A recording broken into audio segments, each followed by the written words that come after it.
ኤኤም አፍደገ ዘመናዊ ትግራይ እንኳዕ ዳሕና መጻኹም ክንብል ንፈቱ ኩልኹም በብኽብርኹም መጸውዒኹም ሃምል ተሐለወ ከአዲስ አበባ የመጣችሁ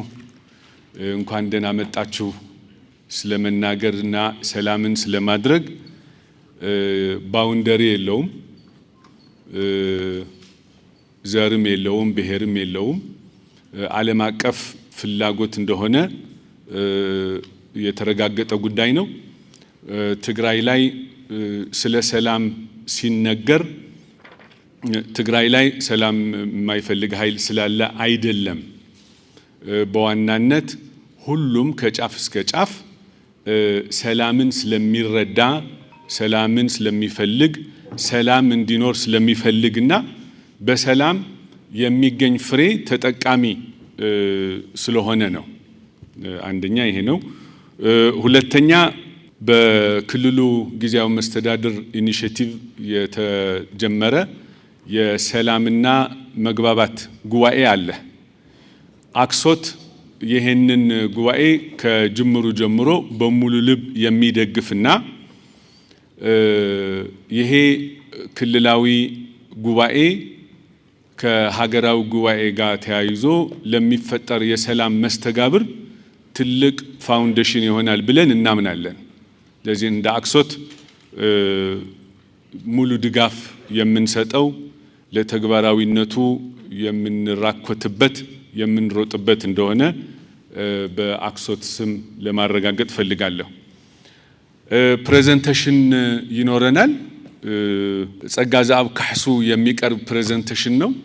ጸጋ ዘአብ ለእናንተ ማስተዋወቅ ብዙም አስፈላጊ መስሎ አይሰማኝም። የመቀሌ ዩኒቨርሲቲ ሌክቸረር ነው። በቅርቡ ትልቅ ማይልስቶን በመቀሌ ዩኒቨርሲቲ ስር እንዲመጣ ያደረገ ምሁር ወንድማችን ነው። የሂማኒታሪያን ስቴዲስ ሴክተር በመክፈት ሂማኒታሪያን ስቴዲስ እንዲኖር በማድረግ ረገድ ላደረገው አስተዋጽኦ ሪኮግኒሽን መስጠት እንፈልጋለን። ጸጋ ዘአብ በሚያቀርበው ፕሬዘንቴሽን እኔ ሁለት ነገር እንድታረጉ በአክብሮት እጠይቃለሁ። አንደኛው ሐጂ ካሕሳይ ያግዙኛል ስሙ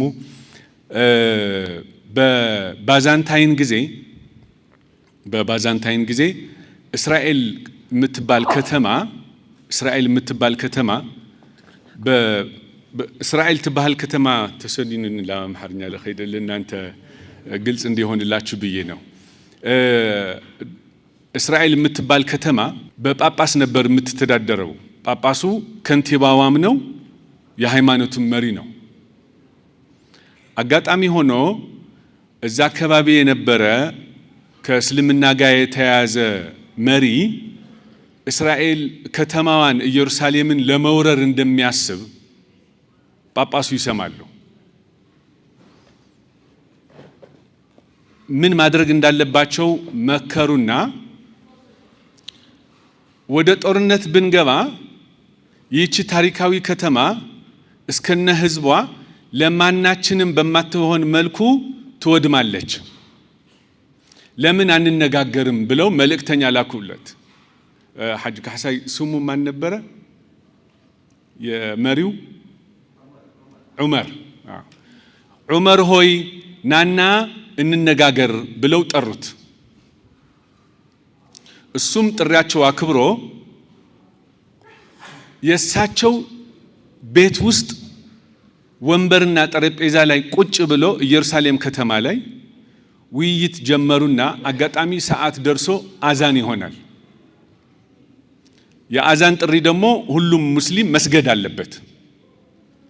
ጳጳሱ ይህን ሲሰሙ ብድግ ብለው ከወንበራቸው ሰዓት ደርሶብሃልና እባክህ ስገድ ብለው ምንጣፍ ይሰጡታል። ዑመር ምን ይላቸዋል? አልሰግድም፣ አይሆንም ይላቸዋል። ምን ነው ምን ቅር ተሰኘ ሲሉት አይደለም ጦርነት ለማስወገድ እየተነጋገርን እኔ አሁን እዚች ብሰግድ የኔ ተከታዮች እንደ ቅዱስ ቦታ ስለሚወስዱት የጦርነት ምክንያት ያደርጉታል። ለዚህ እኔ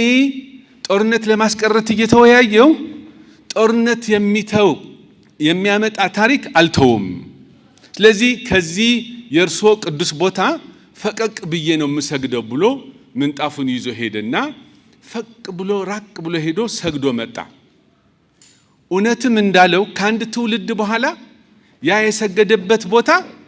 ለሙስሊሞች ቅዱስ ቦታ ስለሆነ መስጊድ ሰሩበት። you could imagine እዛች ቦታ ሰግዶ ቢሆን ኖሮና ተከታዮቹ መስጊድ እንስራ ቢሉ ኖሮ ቤተክርስቲያን ሊያፈርሱ ነው። በዛ ምክንያት ምን ሊሆን ነው? ጦርነት ሊነሳ ነው። እንደዚህ አይነት መሪዎች እንፈልጋለን። እንደነዚህ አይነት ጦርነት የሚያስቀር እርምጃ የሚወስዱ በንግግራቸው፣ በአካሄዳቸው፣ በተግባራቸው ጥሪ እናቀርባለን። የትም ቦታ ያሉ ጦርነት የሚያስቀር ኃላፊነት የሚወስድ የሰላም ሐሳብ፣ የሰላም ቃል፣ የሰላም ተግባር እንዲወስዱ እንፈልጋለን። የጸጋ ዘአብ ፕሬዘንቴሽን በዚህ ጆሮ እንድትሰሙ ትፈልጋለሁ። ማድረግ የሚገባኝ ነገር ያላደረኩት፣ ማድረግ ሳይገባኝ ያደረኩት ሰላምን ያደፈረሰ ነገር ምን አለ ብለን ኢንዲቪጁዋል ኃላፊነት እንድንወስድ የሚያስችል ንግግር እንድንነጋገር ነው ጥሪ ማቀርበው። ና ሓልዮተይ ሓሳበይ አውዝ መድረክ ዝትወጽ ተለኹ ጸጋ ዘአብ ፕሬዘንቴሽን ተካይድ ተሎ አነ ክገብሮ ልግበአኒ ለይገወርኽዎ አነ ክገብሮ ለይተገበአኒ ልገወርኽዎ ሰላም ክድፍርስ ሰላም ከጥፍእ ልኽእል ነገር ታይኒኦ ናበልና ልባዕልና ናቐንጨውና ክንሰምዕ እየ ሕድሪ ልብል እምበ ልጎደለ ክንአሪ ሓንቲ ቃል ወሲድና ጨጉሪ ናሰንጠቕና ካሊእ ነገር ክንፈጥር ተኾይኑ ናሰላም ኮንፈረንስ ምዃኑ ብዙሕ ለዋፅ ነገር ኣይኾኒ ካብ ጨጉሪ ምስንጣቅ ክንወፅእ ክንኽእል ኣለና። ለሓውና ጸጋ ዘአብ ብኽብሪ ክትቕበሉለይ ይዕድም ይቐኒየለይ። እንታይ ማለት እዩ ሰላም ዝብል ሰላም ምህላውን ዘይምህላውን ብምንታይ ኢና ንፈልጥ? ጦርነት ደው ወይ ተኽሲ ደው እንተይሉ ጥራሕ ድዩ ሰላም ተረጋጊጹ ዝበሃል ወይስ ድማ ካብኡ ዘለለ ክልስ ሓሳብ እዩ ዝብል ነገር ሕፅር ብዝበለ መልክዑ ክንድስስ ክሙክር እየ። ድሕሪኡ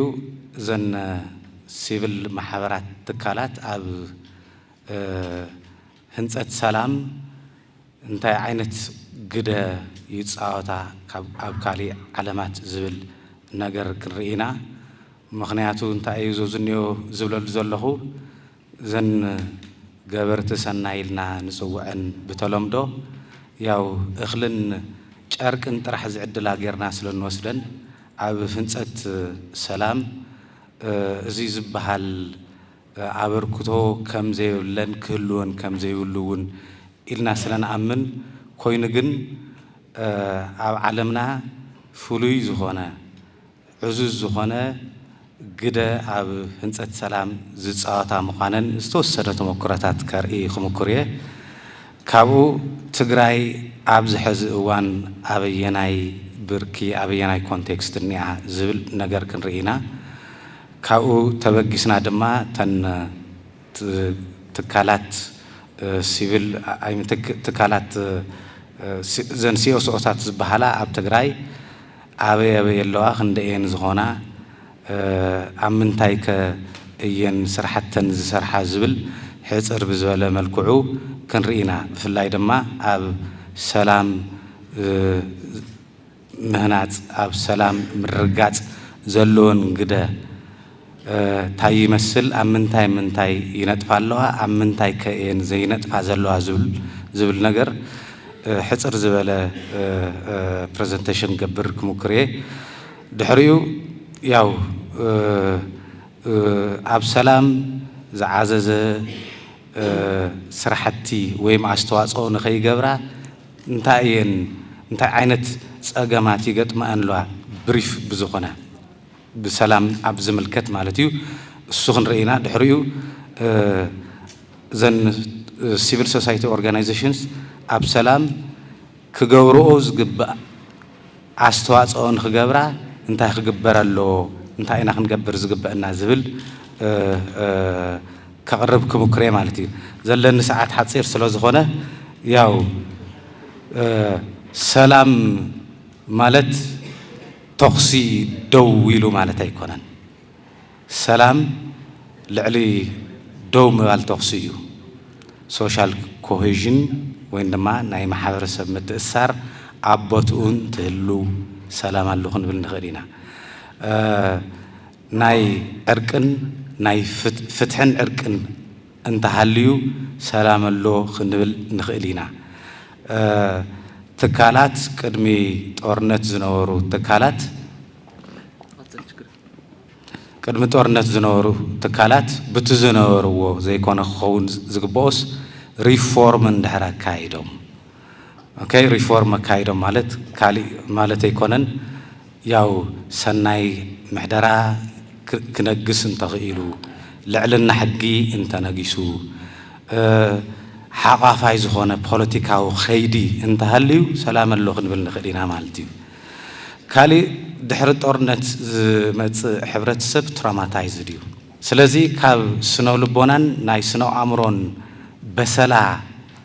ሓዊዶ ሕብረተሰብ እዚ ስለ ትራውማ ክነውግዕ ከለና ያው ብተመክሮ እውን ከም ንሪኦ ዘለና ንሕና ትራውማ በባዕሉ ዝሓዊ ይመስለና ትራውማ በባዕሉ ክሓዊ ይኽእልን ብኢንተርቬንሽን እዩ ዝሓዊ ሶፋር ግን እንታይ ይመስል ስነ ኣእምሮናን ስነ ልቦናን ተጋሩ ኣብ ምሕዋይ እንታይ ኢና ንገብር ዘለና ኣር ዊ ኮንሶሊዴቲንግ ትራውማ ኦር ነሕዊ ኣለና ዝብል ነገር ባዕልትና እውን ክርኢ ኣለና ኣብዚ ዘሎ ሰብ ባይዘወይ ሓዊ እዩ ዝብል እምነት የብለይ ካብ ባዕለይ ጀሚረ ስቲል ቱ ትራውማ ገና ዝሓወ ኮይኑ ኣይመስለኒ ስለዚ ኣብ ከምዚ ዓይነት ኩነታት እንተሃሊና ሰላም ኣሎ ኢልካ መልኢኻ ክትዛረብ ትኽእለሉ ኣይመስለንን ካልእ መልክዑ ዝጠፍኦ ኢኮኖሚ እንተሃልዩ ሰላም የለን እንተሃልዩ ሰላም የለን ስለዚ ሰላም ክረጋገጽ እንድሕር ኮይዱ ዘነውዝንያ 5 ፒላራት እንድሕር ተመሓይሸን እዩ ሰላም መጽኡ ክበሃል ዝኽእል ማለት እዩ እዚ ኣይለ ናብ ቶም ዓንቶይ ከም ዝበልክዎ ፐርቫሲቭ ዝኾነ ምልከት ኣለዎ ሕብረተሰብና ዋላ ኣብ መንግስቲ ኣብ ሰለስተ ጉዳያት ሊዲንግ ሮል ክጻወታ ይኽእላ እየን ሓደ ኣብ ሂማኒታርያን ኣክሽን ኦር ሂማኒታርያን ኣሲስተንስ ተባሂሉ ዝፅዋዕ ካልኣይ ኣብ ዲቨሎፕመንት እና ሪከቨሪ ሳልሳይ ኣብ ፒስ ቢልዲንግ ዝብል እዩ ስለዚ እስካዕ ሕዚ ዘን ናይ ሲቪል ሶሳይቲ ኦርጋናይዜሽንስ ትኩረት ገይረን ዝሰርሓሉ ዝነበራ መብዛሕትአን ክብል እየ ዝኽእል ኣብ ፍቱ ሂማኒታርያን ኣሲስታንስ እዩ ኣብቱ ዲቨሎፕመንት ኣስፔክት እዩ ፒስ ቢልዲንግ ብዝምልከት ግን እቲ ውፅእ ናበልኣየን ሰርሓ ነይረን ማለት እዩ ብምሉእነት ኣይሰርሓን ፓርትሊ ቢካዝ ኦፍ ዚ ፖለቲካል ስፔስ ፓርትሊ ናይ ባዕላተን ዝኾነ ዙ ሰላም ህንፀት ናይ ላዕለዎት ናይ መንግስቲ ኣካላት ገይረን ስለ ዝሓስባ እየን ነገር ግን ሰላም ናይ ኩሉ ሕብረተሰብ ናይ ኩሎም ትካላት ሓላፍነት እዩ ክብል ይደሊ ስለዚ ኣብዚ ዝኒኦ እንታይ ኢና ክንርኢ እንደሊ ግደ ሲቪል ሶሳይቲ ኣብ ሰላም ምርጋጽ ንኣብነት ኣብ ኢንክሉሲቭ ዳያሎግና ሜዲዬሽን ኣብ ምህላው ናይ ባዕላተን ስራሕቲ ክሰርሓ ይኽእላ እየን ንኣብነት ኢንተርፒስ ኣብ ሶማልያ ዘብዝኒኦ ተግቢር እዩ ኮሚኒቲ ሂሊንግ አንተወይ ከምቲ ዝበልናዮ እዩ ትራውማ እንድሕር ሃልዩ ሰላም ኣሎ ማለት ኣይኮነን violence is inevitable ሰብ ተስፋ እንድሕር ቆሪጹ all crimes ክሰርሕ ይገብር hopelessness እንድሕር ተሰሚዕዎ ስለዚ ዝንዲዮ ሓደ ስራሕቲ ናይ ሲቪል ሶሳይቲ ኦርጋናይዜሽን ንሰላም ኣድቮኬት ምግባር ድምፂ ምሃብ እውን ስራሕተን እዩ ሰላም ንኽሊ ናይ ሎም መዓልቲ መድረኽ እውን ዝመስለኒ ሓደ ዕላምኡ እዘን ሲቪል ሶሳይቲ ኦርጋናይዜሽንስ ምስ ዝምልከቶም ኣካላት ኮይነን ንሰላም ድምፂ ክህባ እዩ ስለዚ ዝዝኒኦ ሮል ብግብኡ ክፃወታ ይኽእላ እየን ማለት እዩ ካሊእ ቱ ኣብ ሰላም ዘይምህላው ዋና ተጎዳኢ ዝኾነ ደቂ ኣንስትዮን መናእሰይ እዮም ከም ኣጋጣሚ ኮይኑ ኣብ ናይ ትግራይ ዩዝ ኣሶሲዬሽን መጽናዕቲ ተሳቲፍና ነርና ቱ ናይ ዩዝ ኮንዲሽን ንፈልጦ ራይት ንፈልጦ ኢና መንእሰይ ዘይብላ ዓዲ ኣይኮንትን ዓዲ ኣይኮነን ፎር ዛት ማተር ኣብ ትግራይ ቱ ኣብዝሓ ክፋል ሕብረተሰብ መንእሰይ እዩ ናይ መንእሰይ ድምፂ ናይ መንእሰይ ተሳታፋይነት ዘየሳተፈ ተሳታፋይነት ዘየውሐሰ ዝኾነ ይኹን ኢኒሽቲቭ ክስጉመ ይኽእል ብዙሕ ኣይኸይድን ስለዚ ናይ ደቂ ኣንስትዮን መናእሰይን ኣብ ሰላም ንኽነጥፉ ኢምፓወር ምግባር ስራሕተን ከም ኣብነት ኣፍቱ ናይ ዊመን ኦፍ ላይቤሪያ ማስ ኣክሽን ፎር ፒስ ዝብል ኣለና ማለት እዩ ካልኦት እውን ኣለዉ ግዜ ንምቁጣብ ማለት እዩ ካልእ ግን ቱ ብጣዕሚ ኢንተረስቲንግ ኢለ ዝወስዶ ህዚ ሰላም ድሕሪ ፕሪቶሪያ ሞኒተር ዝገብር ኣካል እኳ ህዚ የለን እዩ ዝበሃል ዘሎ ኢቨን ኣብቱ ኣግሪመንት እዚ ሞኒተር ናይ ምግባር ስራሕቲ እውን ይስራሕ እዩ ንኣብነት ኮሎምቢያን ሲቪል ሶሳይቲ ኔትወርክስ ዘይ ሞኒተር ትራንዚሽናል ጃስቲስ ኤንድ ሪኢንቴግሬሽን ኣንደር 2020 ፒስ ዲል ዝብል እዩ እስካዕ ዝኔአን ክኸዳ ዝኽእላ ሲቪል ሶሳይቲ ኦርጋናይዜሽንስ እዚ ካበልኩ ትግራይ ኣብ ምንታይ ኩነታት ኣላ ዝብል እዩ ገና ካብቱ ጦርነት መሊኣ ኣይወፀትን ድሕሪ ጦርነት እውን ድርቂ ገጢምዋ ስለዚ ናይዚኦም ክልተ ፋክተራት መስተጋብር ኣብ ዝኸፍአ ናይ ሽግር ኩነታት ከም ዘላ ዝፍለጥ ካልእ ጦርነት ዝገደፎ በሰላ ካብቱ ዝገደፎ በሰላ ስቲል ኣይሓወየትን ትግራይ ተጠያቅነትና ፍትሒ ኣብቱ ግዜ ጦርነት ብዝተፈጸመ በደል ምንም ኣይተነኽአን ዘሎ ማንም ተሓታተ ኣይኮነን ንዝበደል እዚ ካልእ ያው ፖለቲካ ልሂቃትና ዘኣምባይ መን ይወርሳ ኣብ ዝበሃለላ ትግራይና ንነብር ዘለና ክንዲ ብዘተ ብምስምዕማዕ ንሰላም መኻድ ኣነ እየ ባ ኣብ ዝበሃለላ ኣብ ገና ናይ ኩናት ስግኣት እትርከብ ዓዲኣ ዘላ ካልእ ከምቱ አንተዩ ዝበልክዎ ትግራይ መልክዕ ዘይብሉ ቁጠባ ኣብ ቁጠባ ሃዋሁ እያ ትርከብ ዘላ ትውዕሊ ፕሪቶሪያ ያው ሕዚ እውን ብምሉእነት ክፍፀም ኣይከኣለን ኮሚትመንት የለን ካብ ክልቲኡ ተዋዓሊ ፓርቲታት ተዋዓልቲ ኣካላት ክበሃል ይከኣል እዚ ስለ ዝኾነ ድማ ያው ቱ ኣብ ሂማኒታርያን ሳፈሪንግ ዘሎ ጉዳይ ንፈልጦ ኢና ኣሽሓት ኣማይት ኣሽሓት ኣብ ኬንዳ እዮም ዝርከቡ ኣብ ጥሜት ኣብ ሞት ኣብ ሕማም እዮም ዝርከቡ ዘለዉ ስለዚ ዝንዮ ፀገም እኔና ካልእ እዞም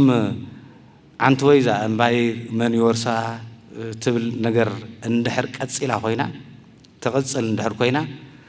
ዝኸፍአ ሰብኣዊ ቅልውላው ናይ ምግጣም ዕድሉ ትሑት ኣይኮነን ስለዚ ኣብዚ ዝንዮ ኮንቴክስት ኮይና ኢና ክንዛረብ ንኽእል ስለዚ እዚ ካበልኩ ናይ ትግራይ ኣብ ናይ ሰላም ድልየታት ኤርጀንት ዝኾኑ ናይ ሰላም ድልየታት እንታይ እዮም ዝብሉ ሕፅር ረቢለ ክርኢ ክምኩር እየ ያው ቱ ቴሪቶሪያል ኢንተግሪቲ ናብ ንቡር ክምለስ ናብ ዝግብኦ ክምለስ ተመዛበልቲ ድማ ብሰላም ሴኪር ብዝኾነ መንገዲ ክምለሱ ኤርጀንት ዝኾነ ድሌት እኒኦ እዚ እንድሕር ዘየሎ ኮይኑ ሰላም ኣሎ ኢልካ ክህሊ ኢልካ ክትዛረብ ኣይትኽእልን ካልእ ቱ ናይ ውዕሊ ፕሪቶሪያ ምዘብዝኒኦ ተታሓይዙ እዩ ፉሊ ኢምፕሊመንት ክግበር ይግባእ ዝብል እዩ ካልእ ድማ ዓንተ ወይት ከምቲ ዝበልኮ ብጣዕሚ ኦቨርሉክድ ዝኾነ ሓደ ነገር ትራማ ዝበሃል ነገር ከም ዝሓወ ኢና ኣስዩም ንገብሮ ባት ትራማ ኢዝ ስቲል ፐርሲስተንት ምንም ኢንተርቬንሽን ዳርጋ እዚ ዝበሃል ኢንተርቬንሽን የለን ናይ ሓንቲ መዓልቲ ስልጣና ተዋሃዩ ስራሕ ጀመርናሉ ኩነታት ኢና ንፈልጥ ንዕዘብ ዘለና trauma cannot be healed by itself በባዕሉ ክሓዊ ይኽእል ኢንተርቬንሽን እዩ trauma to هذه زلوا political tension further consolidate يجورنبر ناقادو يخيدنبر كفتح يخلي سلازي trauma systematically and strategically زفتحلو من قد دخل له مغنياته أكل نايت سلامي traumatized لخونا حبرت السب hopeless يو hopeless لخونا حبرت السب كل عينت نجر نخجبر دلوي سلازو زنيو حدا وسانا يزخونا بعتوب civil society organization يخونو كالوت مداركتا أكلات كسرحوا لي قبوم to restore peace كالي internal political reconciliation na social cohesion is very important we are becoming increasingly divided يلن تو قدم نفلتو ناي تجراي السيتات قص بقص ناتشرشرة تجراوي منتنا تفق زخدلو خناتات نر لنا أنا مالتي كالي دما مس فيدرال منغستي زغبر ركب ناب نورمال ناي ممصا urgent زخونه ناي peace needs አለው ትግራይ ክንብል ንኽእሊና ማለት እዩ ካልኦቱን አለው ስለዚህ ዘን ናይ ትግራይ civil society organizations ኣብዘን ጉዳያት ዚኣተን ኣተኪረን leading role ንኽፃወታ expect ይግበር ማለት እዩ expect ይግበር beyond distributing food and clothes ክኸዳለዎን sustainable ዝኾነ peace resilient ዝኾነ society ክፍጠር እንተር ኮይኑ ኣዙ ዝኒኦ ዓብይ ዝኾነ role ይህልወን I think ብናተይ እምነት CSOs are a kind of organization whose time has come ጊዜን ዝመፀ አይነት ተካላት ኢለ ዝመፀ ስለዚህ ትሮል ዚ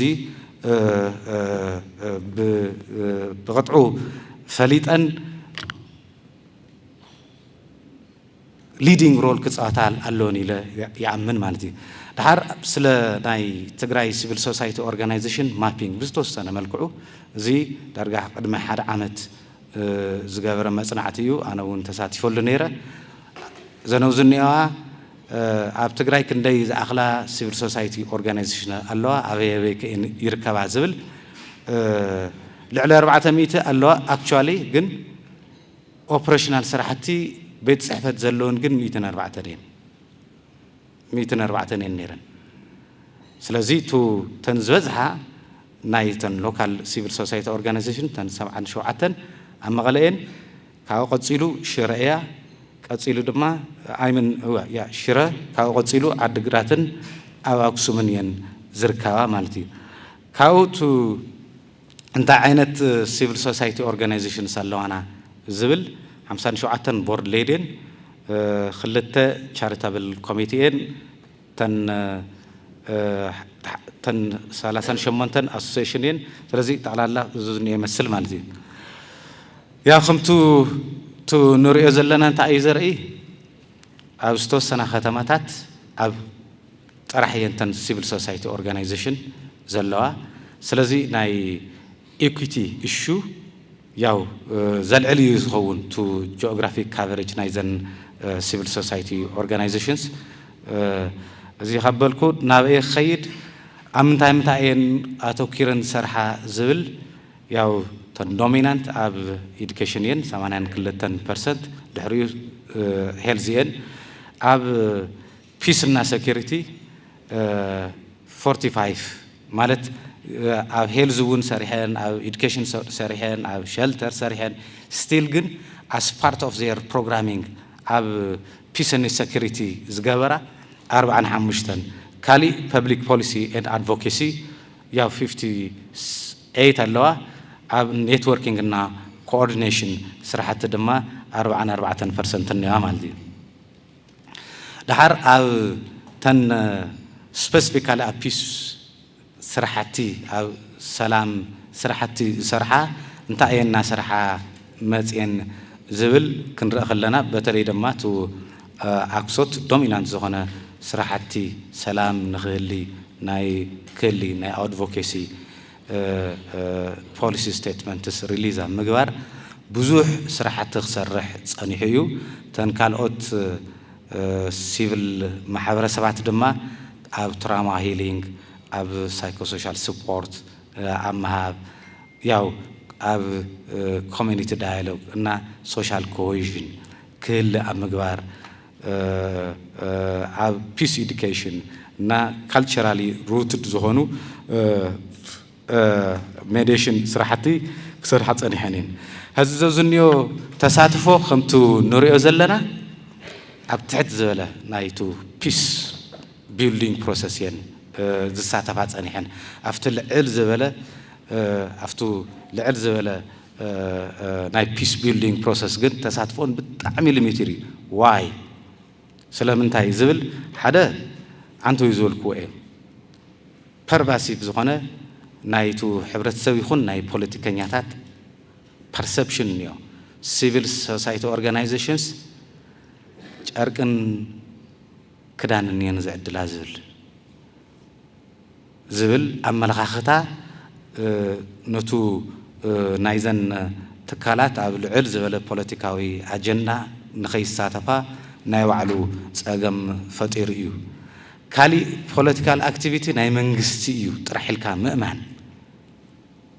እኒኦ መንግስታዊ ስልጣን ዝሓዘ እዩ ፖለቲካል ስራሕቲ ክሰርሕ ዝግብኦ ናይ ባዕላተን ፐርሰፕሽን እውን ጸገም እዩ ናይ ባዕላተን ፐርሰፕሽን ስለዚ ናይ ባዕላተን ፐርሰፕሽን እዚኣተን እየን ስለዚ ጽቡቕ ዋላ እኳ ኣብቱ ናይ ሰላም ናይ ምንጋስ ስራሕቲ ናይ ባዕላተን ኣበርክቶ እንተገበራ ኣብቱ ሃየር ሌቨል ሰላም ናይ ሰላም ከይዲ ግን ሊሚትድ ዝኾነ ሮል እዩ ነይሩዎን ክበሃል ይከኣል ማለት እዩ ኦኬ ታኢና ክንገብር ናብ ዝብል ያው ሓደ ቱ ዘይገለጽክዎ ያው ያሬድ ጽንሕ ኢሉ ዕርዩ ስለ ዝገልጾ እቶም ናይ ሲቪል ሶሳይቲ ኦርጋናይዜሽን ቻሌንጅስ ፈንዲንግ ኢዝ ክሪቲካል ቻሌንጅ ኩሉ ዓይነት ስራሕቲ ዘን ሲቪል ሶሳይቲ ኦርጋናይዜሽን ከይሰርሓ ዝእግድ ዝድርት ዘሎ ሓደ ናይ ፈንዲንግ እዩ ፈንድ ስለ ዘይብለን ስለዚ እንታይ ኢና ክንገብር ናይ ፈንዲንግ ሰስቴይናቢሊቲ ንኽህሊ ናይ ኣድቮኬሲ ናይ ፕሮሞሽን ናይ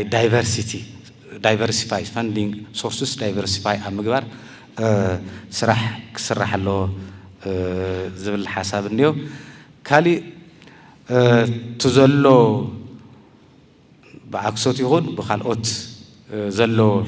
ኮኦርዲኔሽን እና ኮላቦሬሽን ምጥንኻር የድሊ ቮይስ ድምፂ ዝስማዕ እንድሕር ተወዲብካ እዩ ስለዚ ውዳዊ ዝጠናኸረሉ ኮላቦሬሽን ዝጠናኸረሉ ስራሕቲ ክህሊ ኣሎ ተወሰኽቲ ኮአሊሽንስ ናይ ፒስ ብፍላይ ድማ ኣብ ፒስ ምቁቓም ሼር ዝኾነ ዳታቤዝ ክህልወካ ምግባር ወዘተ ወዘተ ዝብሉ ይህልውና ካሊእ ሓልፈ ካሊእ ያው ኩሉ ዓይነት ሰላም ይኹን ሁማኒታርያን ኣክሽን ይኹን ዲቨሎፕመንት ስራሕቲ ብበዓልትና ክንሰርሖ ብበዓልትና ክንውንኖ ኣብ ምግባር ክንሰርሕ ይግብአና ስለዚ እቶም ኢንተርናሽናል ኣክተርስ ኣብ ሁማኒታርያን ይኹን ኣብ ዲቨሎፕመንት ኣብ ፒስ ቢልዲንግ ናይ ባዕላቶም ኮንትሪቢሽን ኣለዎም እዚ ዝፍለጥ ነገር እዩ ነገር ግን ሰዋና ናይዞም ዝኒኦ ኩሎም ስራሕቲ ክንከውን ዝግበአና ንሕና ኢና ስለዚ ናይ ሎካላይዜሽን እና ግራስሩት ኢንጌጅመንት እና ሎካል ኖውሌጅ እውን ኦኬ ያ I'm about to finish ስለዚ በዓልትና ክንውንኖ ናይ ባዕልትና ኢንዲጂነስ ዝኾነ ፍልጠታት እውን ተጠቒምና ጸገማትና ንፈትሐሉ መንገዲ ክንርኢ ኣለና ዝብል እዩ ካሊእ ያው strengthen policy engagement and advocacy still አንተወይ ከምቲ ዝበልናዮ with the exception of ACSOT ተን civil society organizations እቲ ውፅየን ዝብላ a policy issue ዝኾነ ሰብ ዝተገደፈ ዝኾነ ኣካል ዝተገደፈ ጌርካ ናይ ምሕሳብ ተንደንስ ስለ ዘሎ ኣብ ፖሊሲ ኢንጌጅመንት እና ኣብ ኣድቮኬሲ ስራሕ ክስራሕ ኣለዎ ምክንያቱ አንተይ ከም ትዘልኩ እዩ ሕብረተሰብ ኢቮልቭ ናገብረ ኸይድ ምስከደስ ካብ ኣፍቶም ሊበራል ዝበሃሉ ዓድታት መንግስትን ፕራይቬት ዝበሃሉ ዶሚናንት ዝኾነ አክተርስ እዮም ድሕሪ ድማ ኢቮልቭ ናገሩ some social tasks some social problems በመንግስት ይሁን በህብረተሰብ ይሁን I mean በፕራይቬት ይሁን ዘይስሩሑ ዝነበሩ ስራሕቲ ነገር ግን ነቱ ናይ ህብረተሰብ ሃርመኒ ስታቢሊቲ ግሮዝ ወሰንት ዝኾኑ ከይተሰርሑ ምስተረፉ ሲቪል ሶሳይቲ ኦርጋናይዜሽን ዝበሃል ኮንሰፕት መጽዩ ስለዚህ ፓርት ኦፍ ዘ ሶሳይቲ ሲግኒፊካንት ዝኾኑ አክተራት እዮም እዞም ሲቪል ሶሳይቲ ኦርጋናይዜሽን ስለዚህ አድቮኬት ገብርሎ ክገብርሎም for that matter ናይ መንግስት ሮል ቀስበስ ናቀነሰ ይዝመጽ I don't know the reason why while time ዝብሉ ምሁራት the government is good at doing a little bit of everything ንእሽተይ ናይ ኩሉ በመስራሕ ይጽብቕ ዝበሃል ስለዚህ መንግስቲ ፋንክሽን ኣብ ዘይገብረሉ ክደክም ከሎ ዘነዝንያ ተካላቱን ናይ ባዕላተን ድጋፍ ዝህባሉ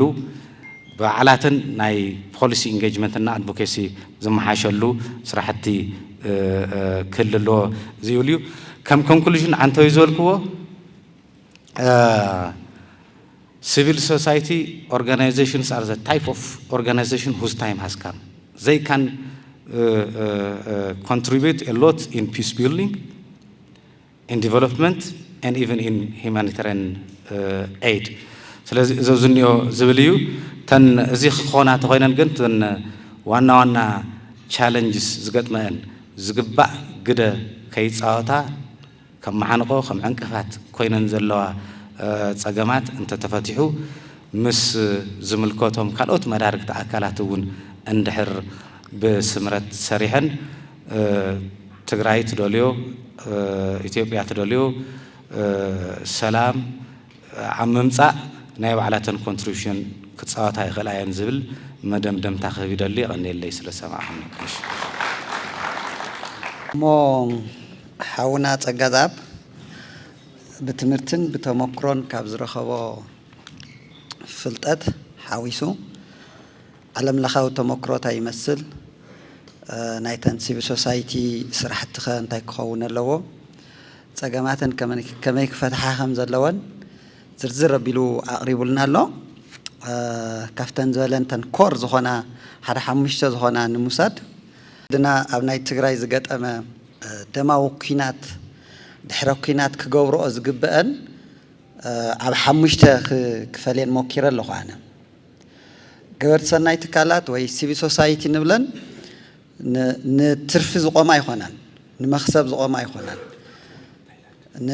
ናይ መንግስቲ ስልጣን ተኪአን ንኽሰርሓውን ዝቆማ ኣይኮናን ካብ ዝኽልቲኡ ወፂአን ካልኦት ኩሎም ኣብቲ ማሕበረሰብ ዘጋጥሙ ጸገማት ክፈትሓ ግንባር ቀደም ኮይነን ክሰርሓ ከም ዝግበአን ኣጽንኦት ይብሉ ናይ ኣብ ናይ ህንጸት ሰላም ድማ ብዓብይኡ ዲያሎግ ፋሲሊቴት ናይ ምግባር ዘተታት አንተ ሓውና ይርጋ ከም ጽብቕቲ ታሪክ ከም ዝነገረና ኣብ መንጎ ብዝተፈላለየ ጸገም ናብ ጎንፂ ዝኣተዩ ኣካላት ጸገሞም ብዝርርብ ክፈትሕዎ ኣብ ጠረጴዛ ዙርያ ኣምፂኦም ጸገሞም ብሓሳብ ጥራሕ ክዋግኡ ናብ ኩናት ከኣትዩ ከም ዘይግብኦም ዓጥዒተን ሒዘን ኣገዲደን ናብ ዝርርብ ንኽመፁ ናይ ምግባር ሓላፍነት ናይ ሲቪል ሶሳይቲ ሓላፍነት ይኹም ተዓንተ ወይ ተሞክሮ ናይ ካልኦት ዓለም ዝነግረና ዝነበረ ናይተን ኢንተርናሽናል ይኹን ናይተን ኣብ ዓዲ ዝተመስረታ ትካላት ዲያሎግ ንኽካየድ ሓሳብካ ጥራሕ ሒዝካ ኣብ ጠረጴዛ ዙርያ ክትማየጥ ናይ ምግባር ዓብይ ሮል ኣለወን ካሊእ እቲ ብዓብዩ ዝገለጾ ናይ ሂማኒቴርያን ስራሕቲ ኣብ ከምዚ ዓይነት ኩናት እንተጋጥም ክልቲኦም ተዋጋእቲ ክልቲኦም ኣብ ጎነፅ ዘለዉ ኣካላት ናይቲ ማሕበረሰብ ሰላም ናይቲ ማሕበረሰብ ልምዓት ናይቲ ማሕበረሰብ መዓልታዊ ምንቅስቃስ ስለ ዝገትእዎ ኣብዚ ነፃ ኮይነን ውግንነአን ነቲ ማሕበረሰብ ጥራሕ ገይረን ሰብኣዊ ሓገዝ ምቕራብ ኣፀጋሚ ኩነታት ስለ ዝኸውን ናይ ሕክምና ናይ ትምህርቲ ናይ ግልጋሎት ኩሎም ስለ ዝዕፀው ኣብዚ ትፀገም ካብኡ ንላዕሊ ከይሰፍሕ ናይ ሰብኣዊ ሓገዝ ናብቲ ኣፀጋሚ ቦታታት ናይ ምብፃሕ ስራሕቲ ናይተን ሲቪል ሶሳይቲ ይኸውን ኣሎ ማለት እዩ። እቲ ካሊእ ከምቲ ንፈልጦ ኣብ ትግራይ ኣብ ህንፀት ሰላም ስራሕቲ ዝበዝሕ ዓቕምና ኣብ ናይ ልምዓት ስራሕቲ እዩ ነይሩ። ናይ ህንፀት ሰላም ስራሕቲ ዝሰርሓ ገበርቲ ሰናይ ትካላት ይኹና ሲቪል ማሕበራት ኣይነበራናን። ስለዚ ሓድሽ ኮንቴክስት እዩ ማለት እዩ ንዓና ሶ ናይ ካፓሲቲ ቢልዲንግ ስራሕቲ የድሊ ህንፀት ሰላም ስራሕቲ ከመይ ኢኻ ትሰርሕ ዲያሎግ ከመይ እዩ ዝካየድ ኣብ ጎንፂ ዘለዉ ኣካላት ከመይ ጌርካ ኢኻ ናብ ሰላም ተምፅኦም ስኪል ይሓትት ፍልጠት ይሓትት ዓቕሚ ይሓትት ተሰማዕነት ይሓትት ኒውትራሊቲ ይሓትት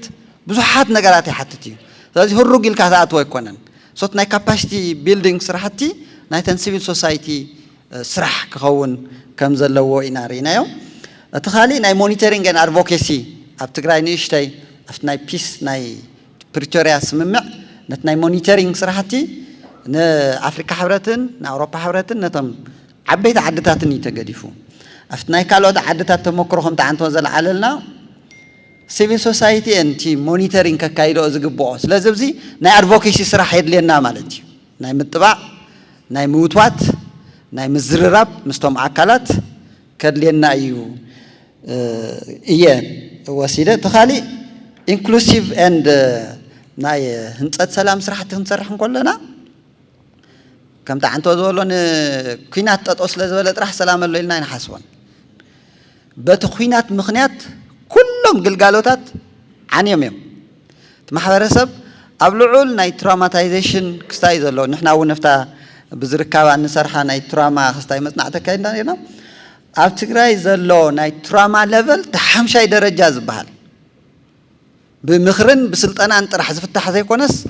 ናይ ሓካይም ናይ ሰብ ሞያ ተወሳኺ ዓቕሚ ወሲኽካ ዝሓውድ ትራውማ እዩ ዘሎ። ሕዚ ትራውማ ድማ ንህንፀት ሰላም ብጣዕሚ ዕንቅፋት እዩ። መሪሕነትካ ኣብ ትራውማ ኣሎ ማሕበረሰብካ ኣብ ትራውማ ኣሎ ማለት ኣብ ታሕተዋይ ፅፍሒ ዝርከብ ማሕበረሰብ መናእሰይ ደቂ ኣንስትዮ ኣብ ልዑል ናይ ትራውማ ፀፍሒ ኣለዉ ማለት ንህንፀት ሰላም ትዝዓበየ ቻሌንጅ እዩ ዝኸውን። ስለዚ ድሕሪ ኩናት ዝሰዓቡ ኩሎም ኣፀገምቲ ኩነታት ተን ሲቪል ሶሳይቲ ብዓቕመን ብምስራሕ ስልጠና ብምሃብ ዓቕሚ ብምፍጣር ናይ ኣድቮኬሲ ስራሕቲ ብምስራሕ ሎቢ ብምግባር ክሳተፋ ከም ዝኽእላ ኣብዘን 5 ጥምር ኣቢለ ርአየን ኣለኹ። እቲ ካሊእ እቲ መፅናዕቲ ስለ ዘካየደ ብኣክሶት ዝተካየደ ኣብ ትግራይ ንመጀመርያ ግዜ እዩ ማይ ኣንደርስታንዲንግ ኣብ ትግራይ ዝርከባ ገበርቲ ሰናይ ትካላት ኣብ ምንታይ ደረጃ ይርከባ ተን ሲቪል ሶሳይቲ ኣብ ምንታይ ከም ዝርከባ ካብ ነድ ብዝተረኸበ ሓገዝ መፅናዕቲ ተኻይዱ ነይሩ። 400 ፍቓደ ውፅአን ኣብ ትግራይ ክንሰርሕ ኢና ዝብላ ሲቪል ሶሳይቲ ኣለዋ። ካብተን 400 104 ናይ ነብሲ ስራሕት እየን ዘለዋ። ብዙሕ ቻሌንጅ ኣለዎን ማለት እዩ። ናብ ስራሕ ንኸይኣትዋስ ብዙሕ ፀገማት የጋጥመን ኣሎ ማለት እዩ። ለዚ እውን ከም ሓደ ክፍተት ርኢና ክንሰርሐሉ ዝግባእ ይመስለኒ። ብጣዕሚ ፅቡቅ ገይሩ እዩ ፕሬዘንት ገይሩልና ሓውና ፀጋዝኣብ ፀጋዝኣብ ዝንዳሃለወ ሓውና ያሬድ ናብ ዝመፅኡ ተኻልአይቲ ፕሬዘንቴሽን ከቕርበልና እዩ። ሓውና ያሬድ ያው ኩልኩም ትፈልጥዎ ኢኹም ዝበዝሕ ግዚኡ ምምሃር ምስትምሃር የሕሊፍዎ ኣብቲ ናይ ዩኒቨርሲቲ ስራሕቲ እዩ ነይሩ። ድሓር ዝሓለፋ 3 ዓመት ናብ ኣክሶት መፅኡ ነቲ ናይ ኣክሶት ናይ ሲቪል ሶሳይቲ ስራሕ ነቲ ላንድስኬፕ እውን ተረዲኡ የቐኒየለይ መጀመርያ ንዝተዋሃበኒ ዕድል ብጣዕሚ ከመስግን ይደሊ። ብምቕፃል ሓወይ ፀጋዝኣብ ብዙሕ ነገር ከቕርቦ ዝግበአንን ምናልባት እውን ዘካተትክዎ ኣብቲ ፕሬዘንቴሽን ኣይን ስለ ዘቕረቦ እቲ ስራሐይ ኣቕሊሉለ የሎ ኢለ ክሓስብ እሞ ብዝተኸኣለ መጠን ኣብተን ፀጋዝኣብ ዘይሸፈነን ጉዳያት ትኩረት ገይረ ከቕርብ ክፍትን እየ። ዝተዋሃበኒ ርእሲ opportunities and challenges of CSO peace advocacy in Tigray ኢትዮጵያ በሐፈሻ ዝብልዩ እዚ ማለት ትካላት ሲቪል ማህበረሰብ ኣብ ናይ ሰላም አተኩረን ህዝባዊ ሕልቅና ወይ ናይ ሕልቅና ስራሕትታት ክሰርሓ ከለዋ ዘለውን ጸጋታትን ዘለውን ብድሆታትን ወይ ከዓ ጸገማትን ዝምልከት ኮይኑ ከም ንኡስ ርእሲ በዚ አቀሚጠ የዘለኹ መንገድን ምግላጽ ፈቲና ኣለኹ between a shrinking space and critical mandate ብዝብል ንምቕራብ ፈቲና ኣለኹ ታማለት ይዙይ ተውሃብወን ለእኽተታት ብጣዕሚ ገዘፍቲ ወሰንቲ ዝኾኑ ለእኽተታት ኣለውን ኣብ ህንጸት ሰላም ማለት እዩ ብኡ ልክዕ ግን እቲ ናይ ፖለቲካል ስፔስ ክንሪኦም ከለና ከዓ በቲ ዝድለ ልክዕ ኣብ ክንዲ ናዓበየን ናገወደን ዝኸይድ ብዝተወሰነ መልክዑ ከዓ እናቐነሰ ዝኸደሉ ኩነታት ንርኢ ኣለና ማለት እዩ ምናልባት ናተይ ኣብ ትግራይ ማእኸሉ ኮይኑ ግን ኢን ኢትዮጵያ ዝብል እውን ወሲኸሉ ኣለኹ እዚ ወሰኽኩሉ ምኽንያት ንምንታይ እዩ ሓደ እቲ ናይ ሕጊ ማዕቀፍ በሃገር ደረጃ ዝወፀን ካብኡ ፈሊኻ ኸትሪኦ ዘይትኽእልን ስለ ዝኾነ እዩ ብኻልኣይ ደረጃ በሃገር ደረጃ ዘሎ ኦፕሬቲንግ ኢንቫይሮንመንት ኣብ ትግራይ ዘለዋ ትካላት ሲቪል ማሕበረሰብ እውን ብሓደ ወይ ብኻሊእ መልክዑ ጽልዋ ስለ ዘለዎ ስለዚ ፈሊኻ ምርኣይ ብጣዕሚ ሸጋሪ ስለ ዝኾነ ብሳልሳይ ደረጃ ድማ መብዛሕተን ተን ትካላት ሲቪል ማሕበረሰብ ኣብ ትግራይ ዘለዋ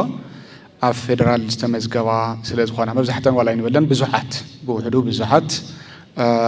ኣብ ፌደራል ዝተመዝገባ ስለ ዘለዋ እቲ ኣብኡ ዘሎ ናይ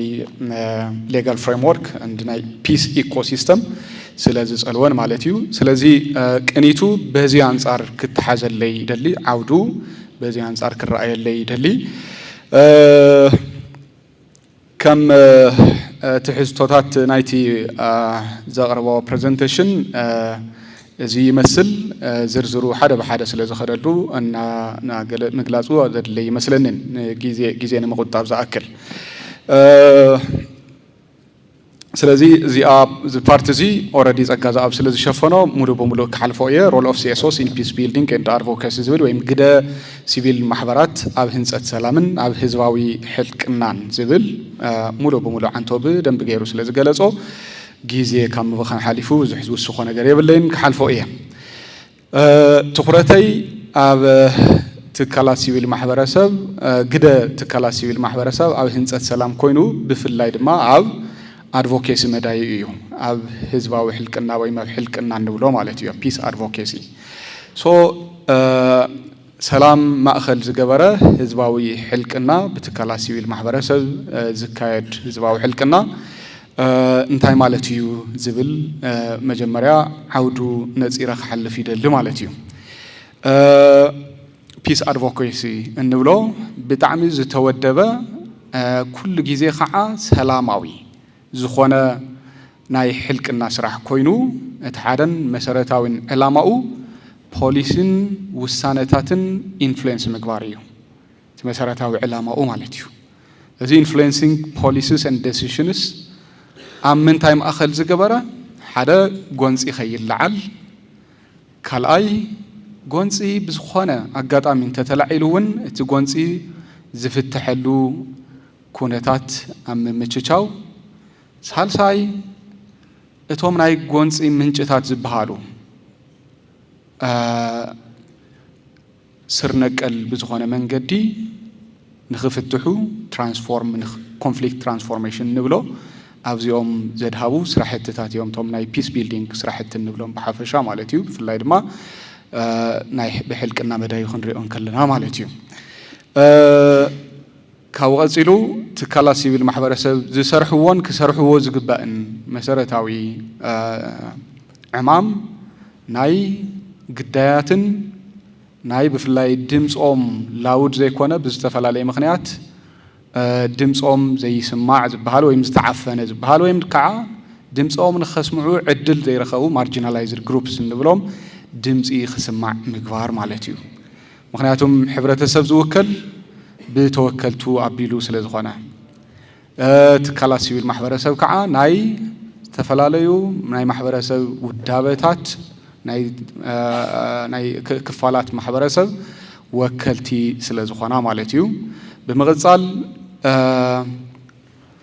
ብፍላይ ድማ ዝተፈላለዩ ኣማራፅታት ብምጥቃም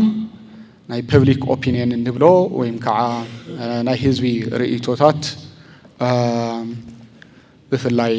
ሰላም ዝሕግዙ ዝበሃሉ ወይም ከዓ ሰላም ኣብ ከይዲ ሰላም ኢን ፒስ ፕሮሰስ ካቶት ዝግበኦም ናብ ጠረጴዛ ዝመፀሉ ኩነታት ምምችቻው ኮይኑ ካብዚ ሓሊፉ ድማ ኣብ ከይዲ ናይ ህንፀት ሰላም ብፍላይ ከም ሕዘብ ዘለናሉ ኩነታት ንኣብነት ናይ ፕሪቶሪያ ኣግሪመንት ኣሎ እዚ ኣብ ከይዲ ምፍጻም ዝምልከቶም ዋና ኣካላት ብሓደ ወይም ብኻሊእ መልክዑ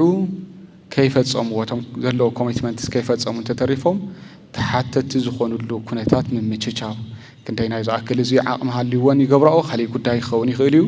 ከም ማንዴት ግን ዓብዪ ማንዴት እዩ ዝብል ነገር እዚ ንወስድ ማለት እዩ ካብኡ ከም ኣንፈት ፒስ ኣድቮኬሲ ወይም ድማ ሰላም ማእኸል ዝገበረ ሕልቅና ኩሉ ግዜ ኒውትራል ክኸውን ኣይኽእልን እዚ ማለት እንታይ ማለት እዩ ኩሉ ግዜ ፕሮፒስ እዩ ናን ቫዮለንት እዩ ሰላማዊ ብዝኾነ መንገዲ ዝፍጸም ኩሉ ግዜ ከዓ ንሰላም ጠጠው ብዝበሉ ኣካላትን ንሰላምን ዝስራሕ ዕማም እዩ ማለት እዩ ኦፍ ኮርስ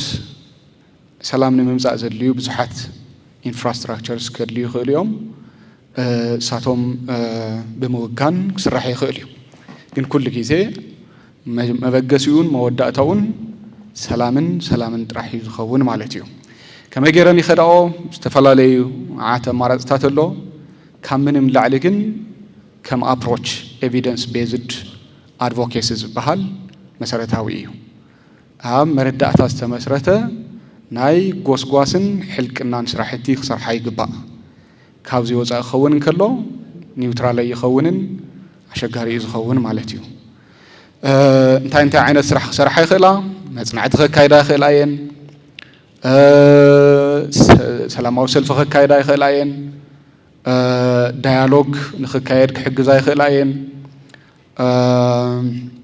ድርድር ንክካየድ ሳፖርት ክገብራ ይኽእላ እየን ወይም ናብ ድርድር ንኽመፁ ዝተፈላለዩ ኣካላት ፅዕንቶ ክፈጥራ ይኽእላ እየን ሎቢ ክገብራ ይኽእላ እየን ከምኡ እውን ካብኡ ሓሊፉ ሳዕ ስትራቴጂክ ሊቲጌሽን ንብሎ ወይም ፐብሊክ ኢንተረስት ሊቲጌሽን ንብሎ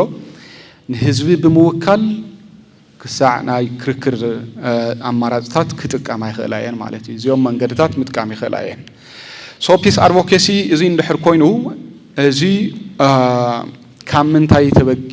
ምንታይ ብምብጋስ እዩ ዝስራሕ እዩ እቲ ናይ መጀመርያ ክንሪኦ ዝግበአና ብዝተወሰነ መልክዑ ሕዚ እውን ሓወይ ፀጋ ዝኣብ ዓንቶ ከይድሉ እዩ ግን ምናልባት ተወሰኑ ነገራት ኣብዚ ክውስኽ ደሊ እየ እቲ ሓደ እቲ መሰረታውን ትካላት ሲቪል ማሕበረሰብ ኣብ ህዝባዊ ሕልቅና ስራሕትታት ሰላም ማእኸል ገይረን ኣብ ህዝባዊ ሕልቅና ስራሕትታት ንክሳተፋ ናይ ሕጊ መሰረት ኣለዎ ናይ ሕጊ ፕሮቴክሽን እውን ኣለዎ እዚኣቶም ኣብ ዓለም ለኸ ናይ ሰብኣዊ መሰል ቃል ኪዳናት ከምኒ ናይ ዩኤን ቻርተር ዩኒቨርሳል ዴክላሬሽን ኦፍ ሂውማን ራይትስ እንብሎ ኢንተርናሽናል ኮቨናንት ኦን ሲቪል ኤንድ ፖለቲካል ራይትስ እንብሎም ከምኡ እውን ብኣህጉር ደረጃ ኣብ ናይ ኣፍሪካ ሕብረት ሂውማን ኤንድ ፒፕልስ ራይትስ ዝበሃል ናይ ቃል ኪዳን ሰነድ ከምኡ እውን ኣብ ውዕሊ ፕሪቶሪያ ብግልፂ ከም ዝተመላኸተ ኣፍሪካን ዩኒየን ትራንዚሽናል ጀስቲስ ፖሊሲ ፍሬምወርክ እውን ሓዊሱ እዚኦም ናይ ህንፀት ሰላም ስራሕትታት ንክሰርሓ ከለላ ዝህቡን ከም ማንዴት እውን ሪኮግናይዝ ዝገብሩን ናይ ዓለም ለኸን ኣህጉራውን ሕግታት ኣለውና ማለት እዩ ብሃገር ደረጃን ብክልል ደረጃን ክንሪኦም ከለና ብተመሳሳሊ بهاجر درجة تناي فيدرال حق منجست لنا زي حق منجست زي هذا درجة هذا عمل على سلسلة ممتاز بهال ناب سلسلة إيد نايتي حق منجستي عنكسات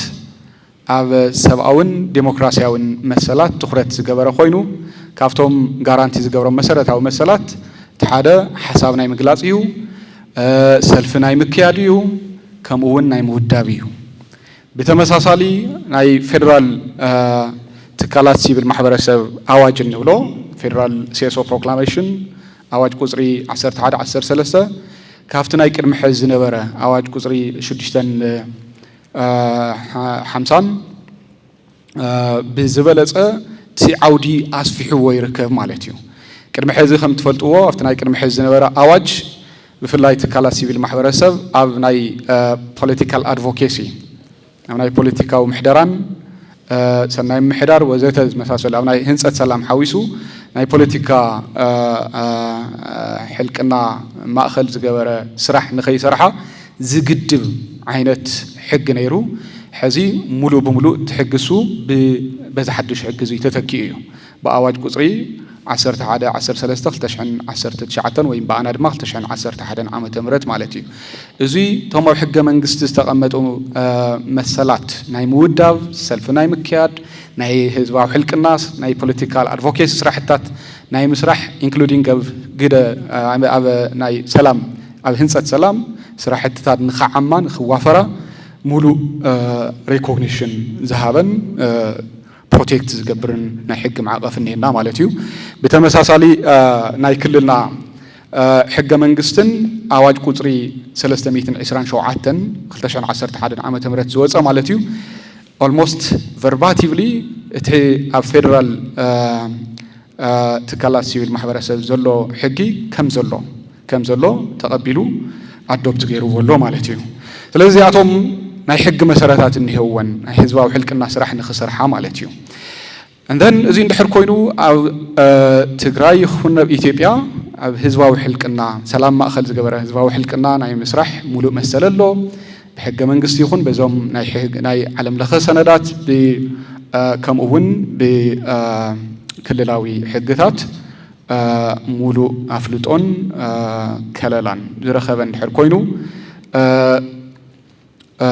كماي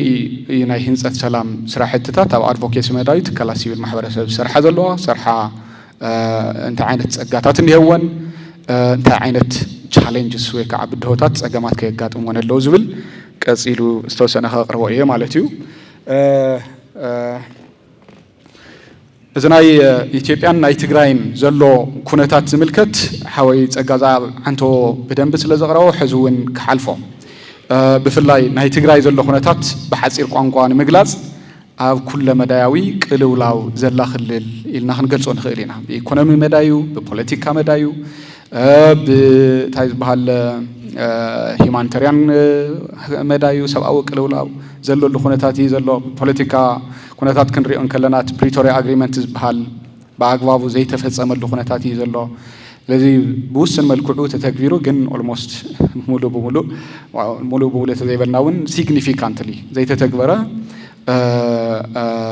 agreement الكاموسادي كاليو توم مسألة أوز بحالو أجمعت أوزي أنتو أجازة أبسل زقراهم أي تمزابل تزي من اللاس ناي constitutional order معراو تجراي زي من اللاس وزي تزمساسل نجارات حزون كابزلو خواص رأيه حدا خالي خرائز جبو جزيف أجم بpolitical ومحدرة أنصار تجراي زلو جزاو محدر تعمي دكما مخانو إيو بزي مخنيات كعا توم دليفر كجبرهم زجبهم مسارتاوي سرحتات بالسيرفيس دليفر مدايو بخلوت بpolitical ومحدرة مدايوهن تعمي دكما زل مخانو زفترهم سجمات هلو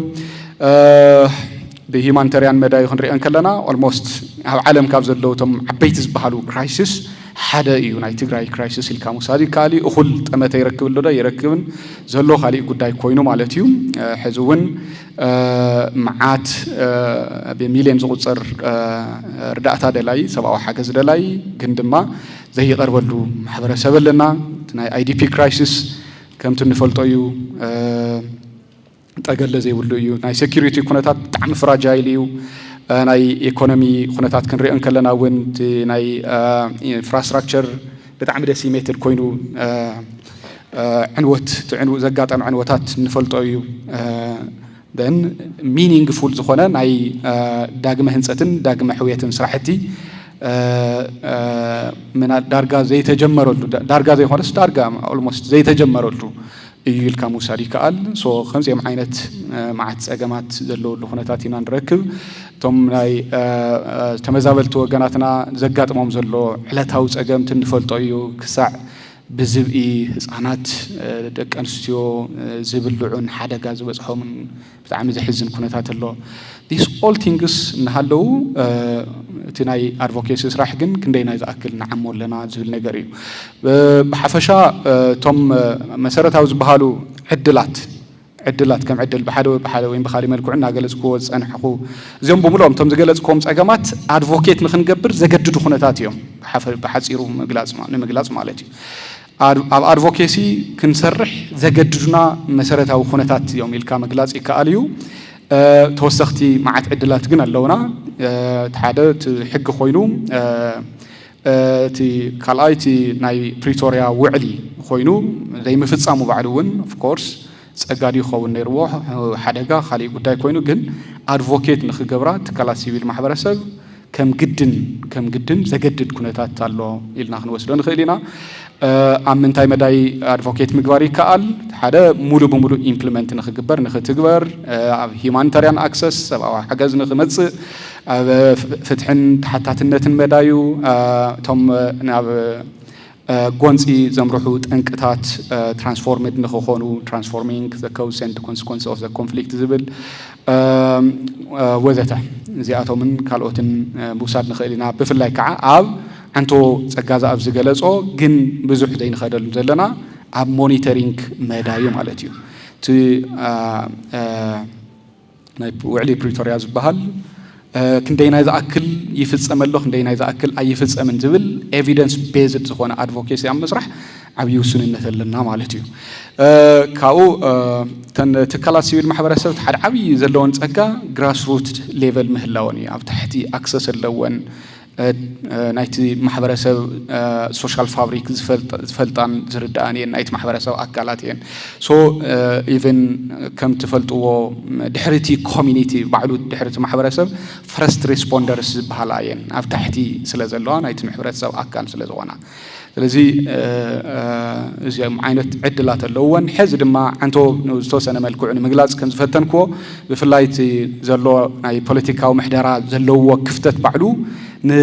تخفتت سون خدفنا أنا بعدو تجدد كونتات كم opportunity نوصل نخيل نجار اللوم على تيو عاوز مدايزي عقم بزفقدون بزح سرح خمس الله I think نفولتو يدو على تيو political polarization نقوله عنتو زيون نتجلس أنيرو حزب زلوا كونتات أو تجراي زلوا ناي political polarization تجلى زي بلوي الكام جلازي كال تجلى زي بلوي purpose and نماني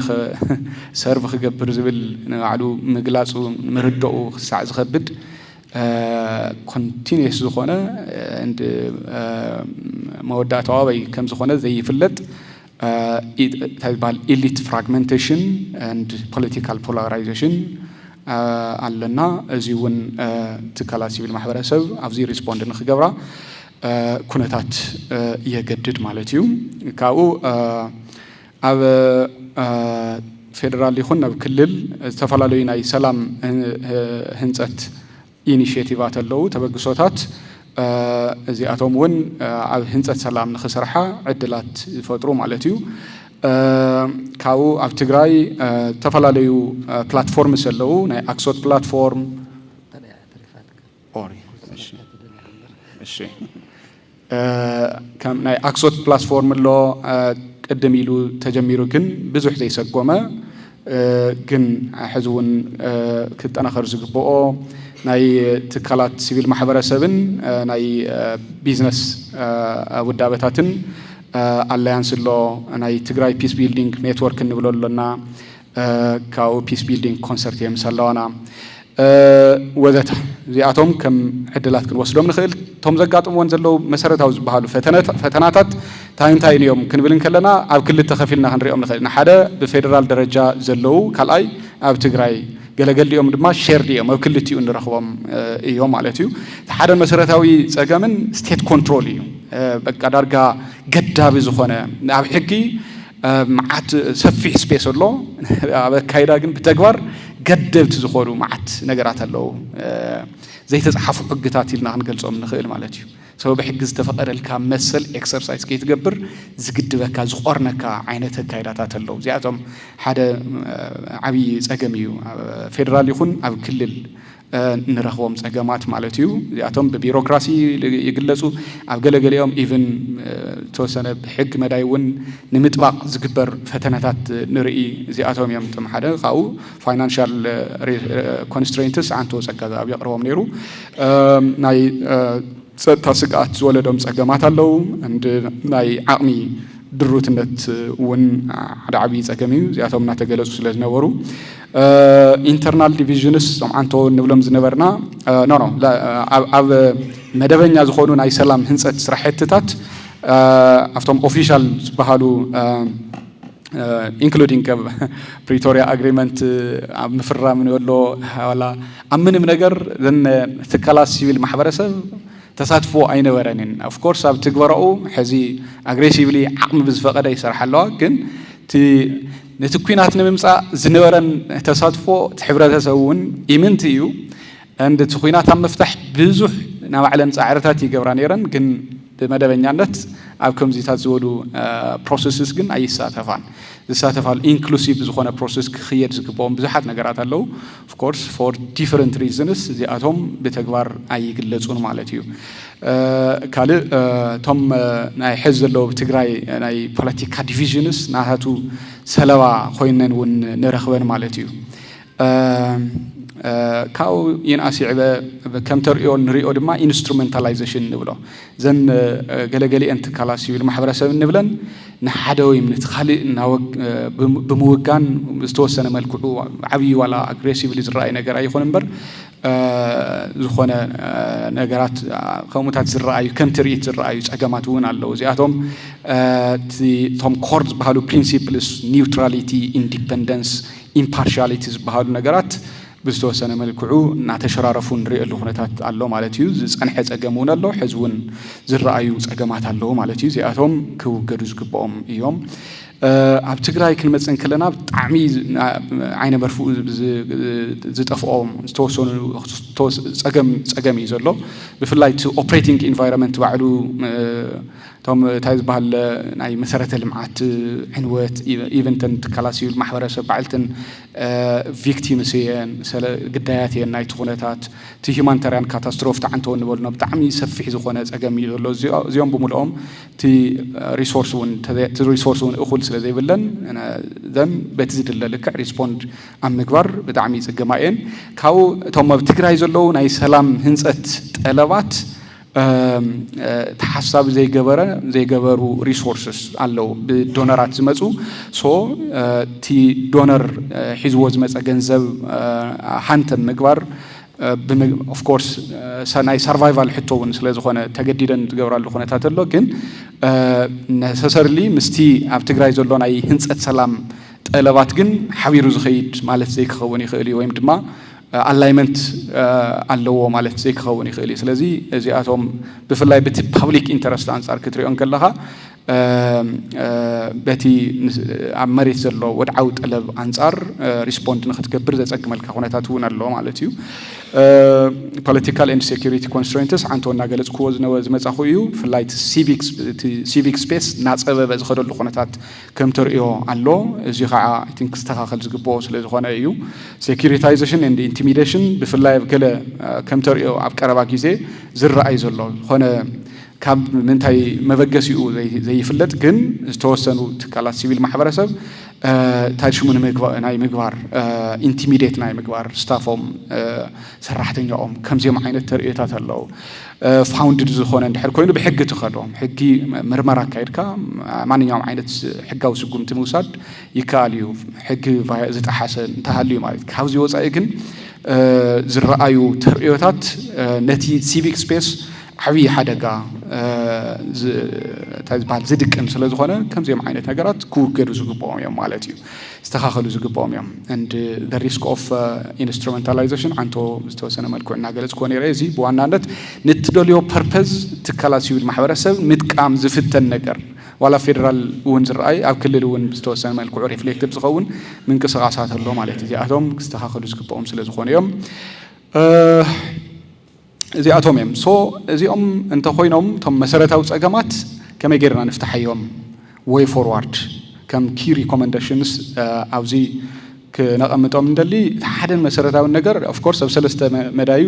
ካቴጎራይዝ ጌርካ ምርኣይ ይከኣል እዩ እቲ ሓደ ንመንግስቲ ዝውሃብ ሪኮመንዴሽን ኣሎ እቲ ካልኣይ ንባዕለን እተን ትካላት ሲቪል ማሕበረሰብ ሳልሳይ ድማ ንኢንተርናሽናል donors and partners recommend ዝግበሩ እዮም ማለት እዩ ዝውሃቡ recommendations እዮም ብመንግስት መዳይ ሓደ ዓይነት መንገዲ በዚ ኣኺድ ዝብል ዓይነት ሕማም it has to stop هم ዝባሃል civic ዝባሃል space ኣለዎን ትካላት ሲቪል ማሕበረሰብ they are legitimate representatives of the community ናይ ማሕበረሰብ ተወከልቲ እንበር ናይ መንግስቲ ተወከልቲ ይኾና ናይ መንግስቲ ውክልና ሒዘን ዘይሰርሓ ትካላት ክሳዕ ዝኾና ግዜ ከዓ በዚ መንገዲ ዝኪድ ዝባሃል አፕሮች ወይ አካይዳ it has to stop ልክዕ ይኮነን ሕጊ ኣኽቢረን ክኸዳ ኣለወን ስነ ምግባር ኣኽቢረን ክሰርሓ ኣለወን yes ካብዚ ወፃኢ ግን ድሌት ናይ ዝኾነ ኣካል ከፈጽማን ክፍጽማን ዝተጣየሻ ውዳበታት ኣይኮነን ናይ ማሕበረሰብ ፀገም ክፈትሓ ናይ ማሕበረሰብ ፀገማት ድማ ናይ ህንፀት ሰላም ሓዊሱ ንኣውታት ዘለው ቦትልኔክስ ንክፍትሑ ኣድቮኬት ንክገብራ ዝተጣየሻ እየን ስለዚ ዋን ዌይ ዝበሃል ነገር ዋን ሳይዝ ፊትስ ኦል ዝበሃል ኣካይዳ አይ ቲንክ እሱ እዩ ዓብዪ ሕማም ፖለቲክ መሰረታዊ ፀገሙን እሱ ስለ ዝኾነ መሰረታዊ ቤሪየር ማለት እዩ እና እዚ እዩ ስለዚ ብኸመይ ክስተኻኸል ዝግብኦ መፃናዮ መንገዲ ይፍለጥ እዩ and ሕዚ ዘሎ መንገዲ እውን ይፍለጥ እዩ ኣማራፅ መንገድታት ከዓ መዓት ኣለውና ስለዚ በዛ መንገዲ እዚ ኣኺድ ዝበሃል ዓይነት ሕማም አይ ቲንክ እሱ እዩ ሓደ ክቐርብ ዝግብኦ ማለት እዩ so only a collaborative path is a strategic path ahead. እዚ እዩ ሓደ ሶ በዚ አንፃር ሲቪክ ስፔስ ክሰፍሕ መንግስት ክሰርሕ ኣለዎ እዩ ሓደ ኣብዚ ዓብዪ ሪኮመንዴሽን ካው ፕሮሞት ስቴት ሲኤስኦ ዳያሎግ ዝብል ብፍላይ ክልተ መንግስትን ትካላት ሲቪል ማሕበረሰብን ዘ ሴም ኮንስቲትዩንሲ ኣለዎን ህዝብን ፐብሊክ ኢንተረስትን ሰርቭ ክገብሩ ዝጣየሹ ትካላት እዮም ወዳድባታት እዮም ትካላት ሲቪል ማሕበረሰብ ናይ ህዝቢ ወኪላት እዮም መንግስቲ ከዓ ኦብቪየስሊ ፖለቲካዊ ውዳበ ኮይኑ ናይ ስቴት ማሽነሪ እዩ ሶ ኣብዚ ብሓባር ክሰርሑ የብሎምን ማለት ኣይኮነን ብሓባር ክሰርሑ ኣለዎም እዚ ዕድል እዚ ስለ ዝሃብኩምና የቀኒልና ንብል ከምቲ ንፈልጦ ፀጋኣ ዝኣብን ያሬድን as usual حصر ግን ጽቡቕ መበገሲ ሓሳብ ይኹም ህብኩምና ብዛይ ስኽፍታውን እንክውሕድ ትዘለኩ ነታት ምልክት ህብኩምና ኣለኹም ብዛዕባ ሃገር ካን ዓዲኻን ምስካፍ ነውሪ እዩ እና ተሰከፍና ኢና ሓሊቅና ዘሎና ምንት እዚ ጽቡቕ እዩ ኢለ ሓደ ክሕፅሮ እየ ስብክ ማሕበረሰብ زي حقفو أكل يلن كبوليتيكا ودباتني لعليا سيفيك محبرسب ناي تقراي سيفيك محبرسب كنت عايش كله بزحزن ملكع بمنقست زي كونت عايشة بحادة تكالي أبكالي بحيلي معبلو مكنياتو أبزز خدو تقبالنا ترخيبو أبزيقن منم إنك وحد كن رسع زيبلنا استاذ حجزتنا أكل لنا حنتي تكل وكيلا مالتي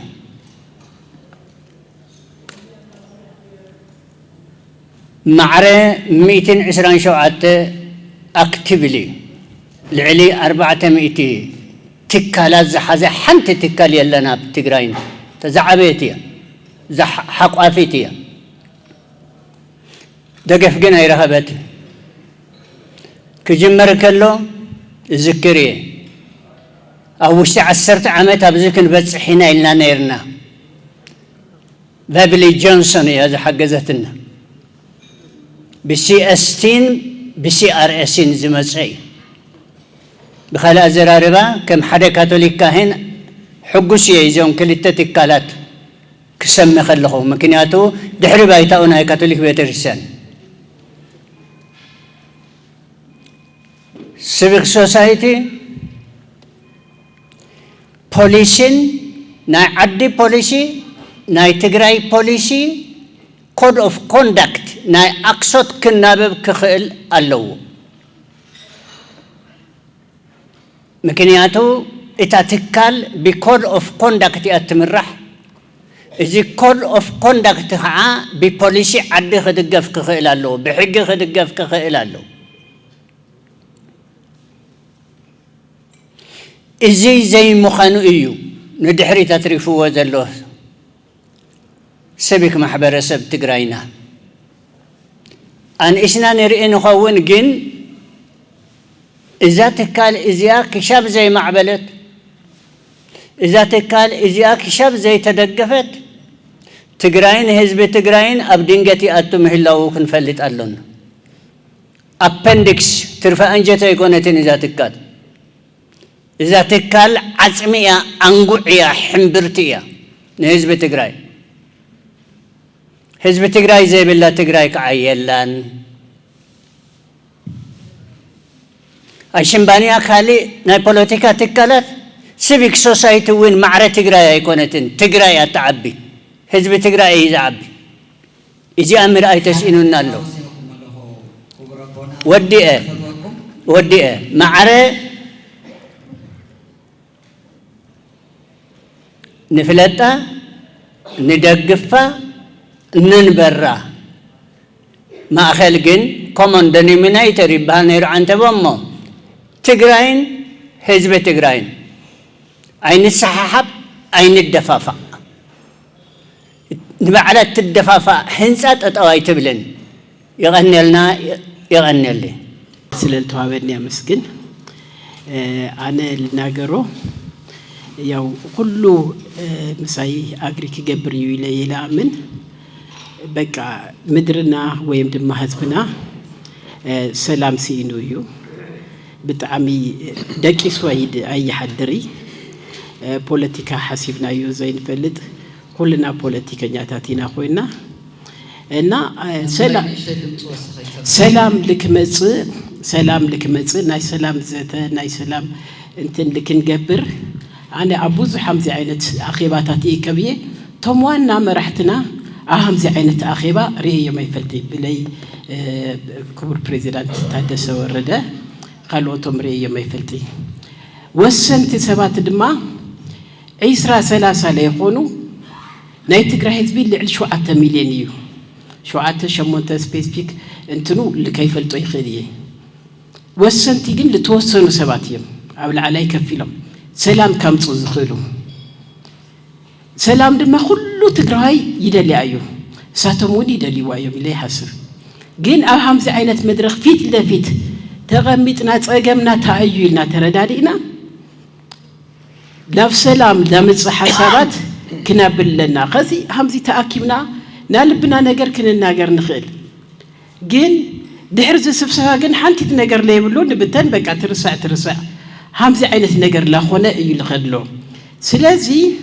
تأجمنا تأيويلخا مسحبرة مسيبل سوسايتي ونيكون تفعل عليه بوليتيكا بارتي تاتابزيزالو كاب تفعل عليه محبرة سبي تسوي أقصد صبغ نجر يجيرو جن بستم ديسيشن ميكرز أتا عشرة ثلاثة سب 5 سب كوت عريم تمل العلوت كله كعري يخليه الساتم تتستخاخيلهم الساتم لافت هزبي إنترت لافت حساب تمتير نايتهم لأمن نجرتها ليو نخد حالا نخون إننا ليتجنو يجم بيننا لا تبنا أفزي لا غري بلبنا تناجرنا لب بجذانا لخرنا لو تزلوا نجر أين أمسي إننا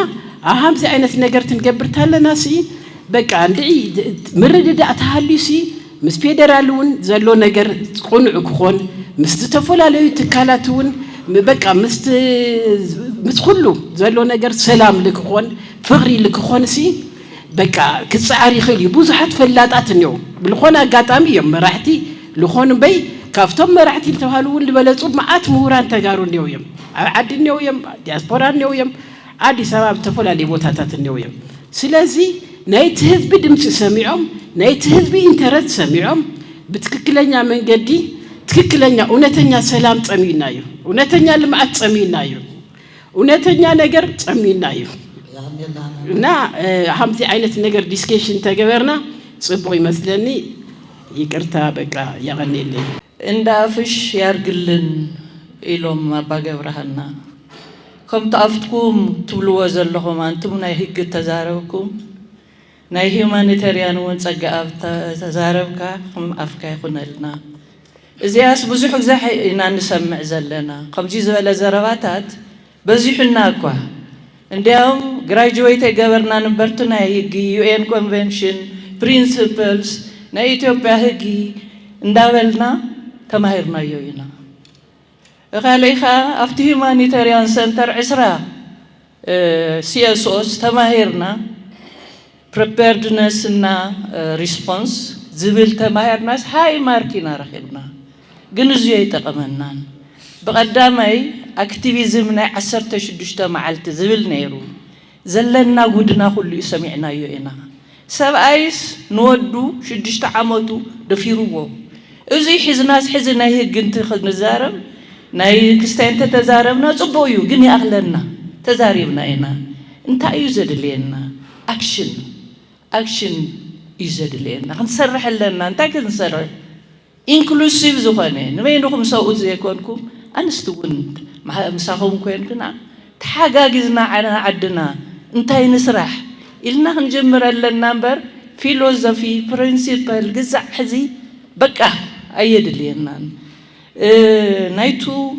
donor concept ون independent نكون نبل لنا تدونر وبي أدلائي حزب من مسلا زي بلنا جنا يتقمنا زلوا يفلالينا يزلوا جنزو زلوا organization decision maker يو تجنزو زي ولها لببون زلوا يمثلنا يأتون زلوا سلوزي تي inclusion كيهلو يدفعوا يزلوا مبر تو donation عندنا دم ما عمل لما نتخن كوني زجبرنا زلوا نعنا زللينا unity مستوى منجستنا مخنياتو تعامي منجستون ينعقنا يزولو نحنا زي النسامة معنا نعنا زي بلنا توم منجستنا ون ينعونا له توم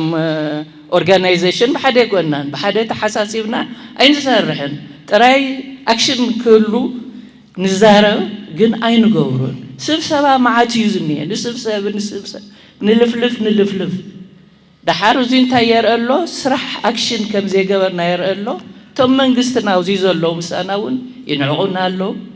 عندنا خاتم عبي زلوا لعل زلوا ونزباس ينعونا الله منا كبره اللونا كن حسبنا عدنا ترى نسبنا ADRCU عندنا ويك أبغى دا يشرأيو خيب بهال حدا نخون يغني اللي وديه بهالناي محور تقارل تتقرأي يسرح مكايدي مغربتي مسجن معنا يفتاز اللحظ على الضياء أقول صوت دل دعيو بزح جزيان الزارب كم الزارب زي تكبر زلنا حدا نتنا لحلح سلا زغنة حدا عينة دمس سلا زين الزاربيو كان أي نهزبنا دمسي حدا عينة كوينا خلنا خم هزبي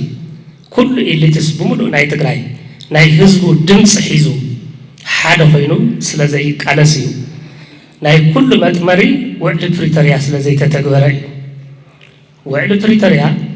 تدرادرتي فيدرال منغستن حوحاتن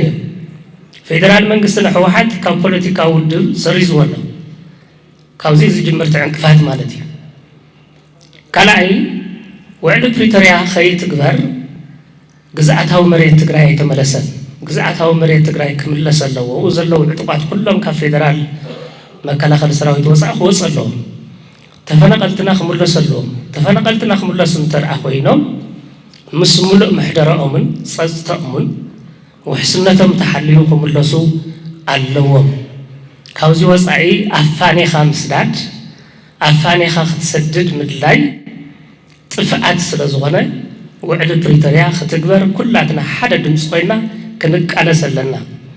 ስለዚ ፌደራል መንግስቲ ውድብ ህወሓት ካብ ምስራዝ ሓሊፉ ብየማን ፀጋም ዕጡቃት እናሰልጠነ ሓድነትና እናኸፋፈለ ውዕል ፕሪቶሪያ ከይፍፀም እዩ ዝገብር ዘሎ ቀረባ ግዜ እውን ናይ ኩናት ኣዋጅ እንተይተረፈ ክእውጅ ንሰምዑ ኣለና ስለዚ ተጋሩ ኣፍታ ቀንዲ መፍትሒ ኣፍታ ቀንዲ ውዕል ፕሪቶሪያ ክትግበር ምግባር ድምፂ ናይ ህዝቢ ሒዝና ሓደ ዓይነት ድምፂ ኮይና ተዘይተቃሊስና ሰላም ክመፅእ ኣይኽእልን ግዝኣታዊ መሬትና ናብ መረቦተን ኣብ ትግራይ ይመለስ ተፈናቀልትና ውሕስነቶም ሓልዮም ናብ መረቦቶም ይመለሱ እዚ እንተዘይተተግቢሩ ስቂልና ተዝርብ እናተዛረብና እንተነበርና ሰላም ክፍጠር ኣይኽእልን ኣብዚኣ ንረባረብ ዝብል ሓሳብ እዩ ዘለኒ መቕረብቲ ዘቕረብኩሞ ፅቡቕ እዩ ግን ናፍታ ቀንዲ ዕንቅፋት ኮይና ዘላ ውዕል ፕሪቶሪያ ከይትፍፀም ኣብዚ ክነትኩር ኣለና ባህሊ እየ ውዕል ፕሪቶሪያ ከይፍፀም ዝገብር ዘለኸ መን እዩ ምንፃር የድልየና እዩ ስለዚ ድምፂ ህዝብና እዚ እዩ ህዝቢ ዝዛረቦ ዘሎ እዚ እዩ ኣብዚ ክነትኩር ኣለና ዝብል ሓሳብ ኣለኒ ይቐኒየለ መቕረብቲ ዘቕረብኩሞ ኣጠቓላለይ ሓሳብ ኣድናቆት ኣለኒ ናተይ ሓፂር ሕቶ እዩ ብቐዳምነት ካሓቶ ዝደሊ ሮል ኦፍ ሲቪል ሶሳይቲስ ብዝምልከት እንትቐርብ ገለገለ ምሕዋስ ርኢ ኣለኹ ኣቤት ተስፋይ እየ ዝበሃል ካብ ማሕበር ጡረተኛታት ከተማ መቐለ እየ መፅአ ፈርስት ታይም እዩ ንዓና ናይ ካልኦት ብጣዕሚ ብዙሕ ምድርራብ ክህሉ ይኽእል እዩ ንሕና ግን ሕዚ ኢና መፂና we are newcomers እሞ ኣፍቲ ዘቕረብኩሞ ዘይተረድአኒ ነገር እንታይ ኣሎ እቲ ሌጋል ካቨሬጅ of these institutions ክትገልጹ እንተለኹም ሓደ ኢንስትሩመንት እቲ ኢንተርናሽናል ሌጋል ኢንስትሩመንት ምዃኑ ኣክሰፕት ይገብር እየ ንኩሉ ጋቨርንስ ስለዝገብር እቲ ኢትዮጵያን ኮንስቲቱሽን እውን በተመሳሳለ ቀሪብኩም ኢኹም ግን ናይ ኢትዮጵያ ሕገ መንግስቲ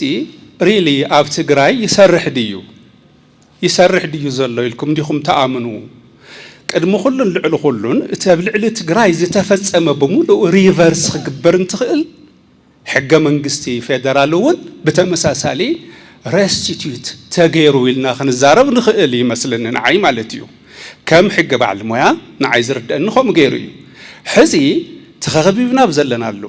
ክንጠምብ ዝግበረሉ ክንሓምም ዝግበረሉ ክንቃለሰለና ኣይ ነው ይርድአኒ እዩ ግን እዚ ብዝግበረሉ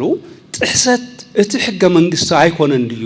ፈርስት ኦፍ ኦል ኖርማላይዜሽን ክመፅእ እቲ ሕገ መንግስትና በትኡ ምምላስ ዶ ይግባአን ኢልኩም ዶ ይተኣምኑን ምክንያቱም እቲ ዝቐረበ ናይ ሕጊ ሙቐት ንዓይ ኮንሰርን ይገብረኒ ስለ ዘሎ እዩ ምዙ ተዛሚዱ ሮል ጥራሕ ኣይኮነን ቀሪቡ ክተቕርቡ ተለኹም ውዕሊ ፕሪቶሪያ እንቅፋት ኮይንዎ ዘሎ እቶም ተዋዓልቲ agreed parties both of them are the problem of the implementation of the Praetorian agreement ይኹም ኢልኩም can it be ኮሙዲዩ ተሓቅ ንሱ ድዩ ናብኡ እንተኣቲና ማለት እዩ ሕዚ ኣብ ዝርዝር ተግባራት እዩ ዝመፅእ ነይሩ እሞ ኮሙዲዩ ኣይኮነን ክንርኢ ምኽኣልና ነርና ሮል ጥራሕ ኢና እንዳርኢና መፂና ነርና እሞ ኣብዚ እንታይ ትብሉ ግልጽ ስለ ዘይኮነለ እየ ሓተ ይቐኒየለይ ብጣዕሚ ካብ ማሕበር ጡረተኛታት እሞ ይቐኒየለይ በእውነት ነዚ ዋዕላ እዚ ዘዳለኹም ማሕበርና ሕብረት ማሕበር ሲቪል ማሕበራት ትግራይ ካልኦት መዳርክቲ እውን ዝመፅናታዊ ፅሑፍ ዘቕረበኩም እውን ብጣዕሚ ኢና ከመስግን ንፈቲ እዚ ከምቱ ቅድም ኢሉ እውን ተባህለ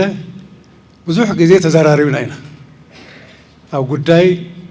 ሰላም ትግራይ ብተፈላለየ ኣገባብ ብተፈላለየ በዝሒ ምይጣት እናተኻየዱ መፅኡ እዩ ግን ኣብ ግብሪ ግን የለናን زبل نخلنا أتحسس يمثلني سلازي أنا مثلني زو على زوي نتوم زمركتهم نا بوليتيكا أكلات جزاء يهيبو جيزه هيبو كسانمات اللول بالإمنة اللني زم بوليتيكا والدابتات زيهم ننبع على مرأة لهم حاونا أيتك سايل مريم أو زغرة معلتي وزع حنتي صحفتنيرا بوليتيكا وبهلنا دغوميو أما أسألها بصورو بفلاي كاب رابعك في الزمن ناوزي بالتي قال أي كاب تسلمي سعداي راح بوليتيكا خنوز لنا خالو تحبرتاتون اللو يوم يتقوموا بزي قدس السزو السنة هزبيو اللو يوم تحساسباتات زيون كنبل لنا سلازي أتوم بوليتيكا واللابتات أو كبت أرب إزا أو وشت قربات معلتات تأكيكم بوليتيكا تجراي بتحرك أنصارس بكل ملكعو جمجمكم هزلنا لجبط هناتات في اللينا هزبنا نيبعلنا سأجا ما بقيمتوش تأتيهم فتح قتهم سوء علىكم للأمنة اللني زيا نايزوا على زوي والسنة كتخون اللوا بصرون فريمنا له نظام كلهم بوليتيكا بارتيات تواهيبو تلاقيه بصحف زي تكبر بوليتيكا والدابة كابز بنسأل اللي أنا مثلني ناتنا والدابة أي خوني بصرو بجرح وطرح بأخيبات راح جيزنا نكسلنا تفنقلتي وجناتنا سدودات وجناتنا بمعلتنا موتو نتساقيو حزبي لجورسينو سماي نرى كحدر أي خلي كوع لي خلي قال كسيفيل محبرة سوتكال عند أول أكسوتي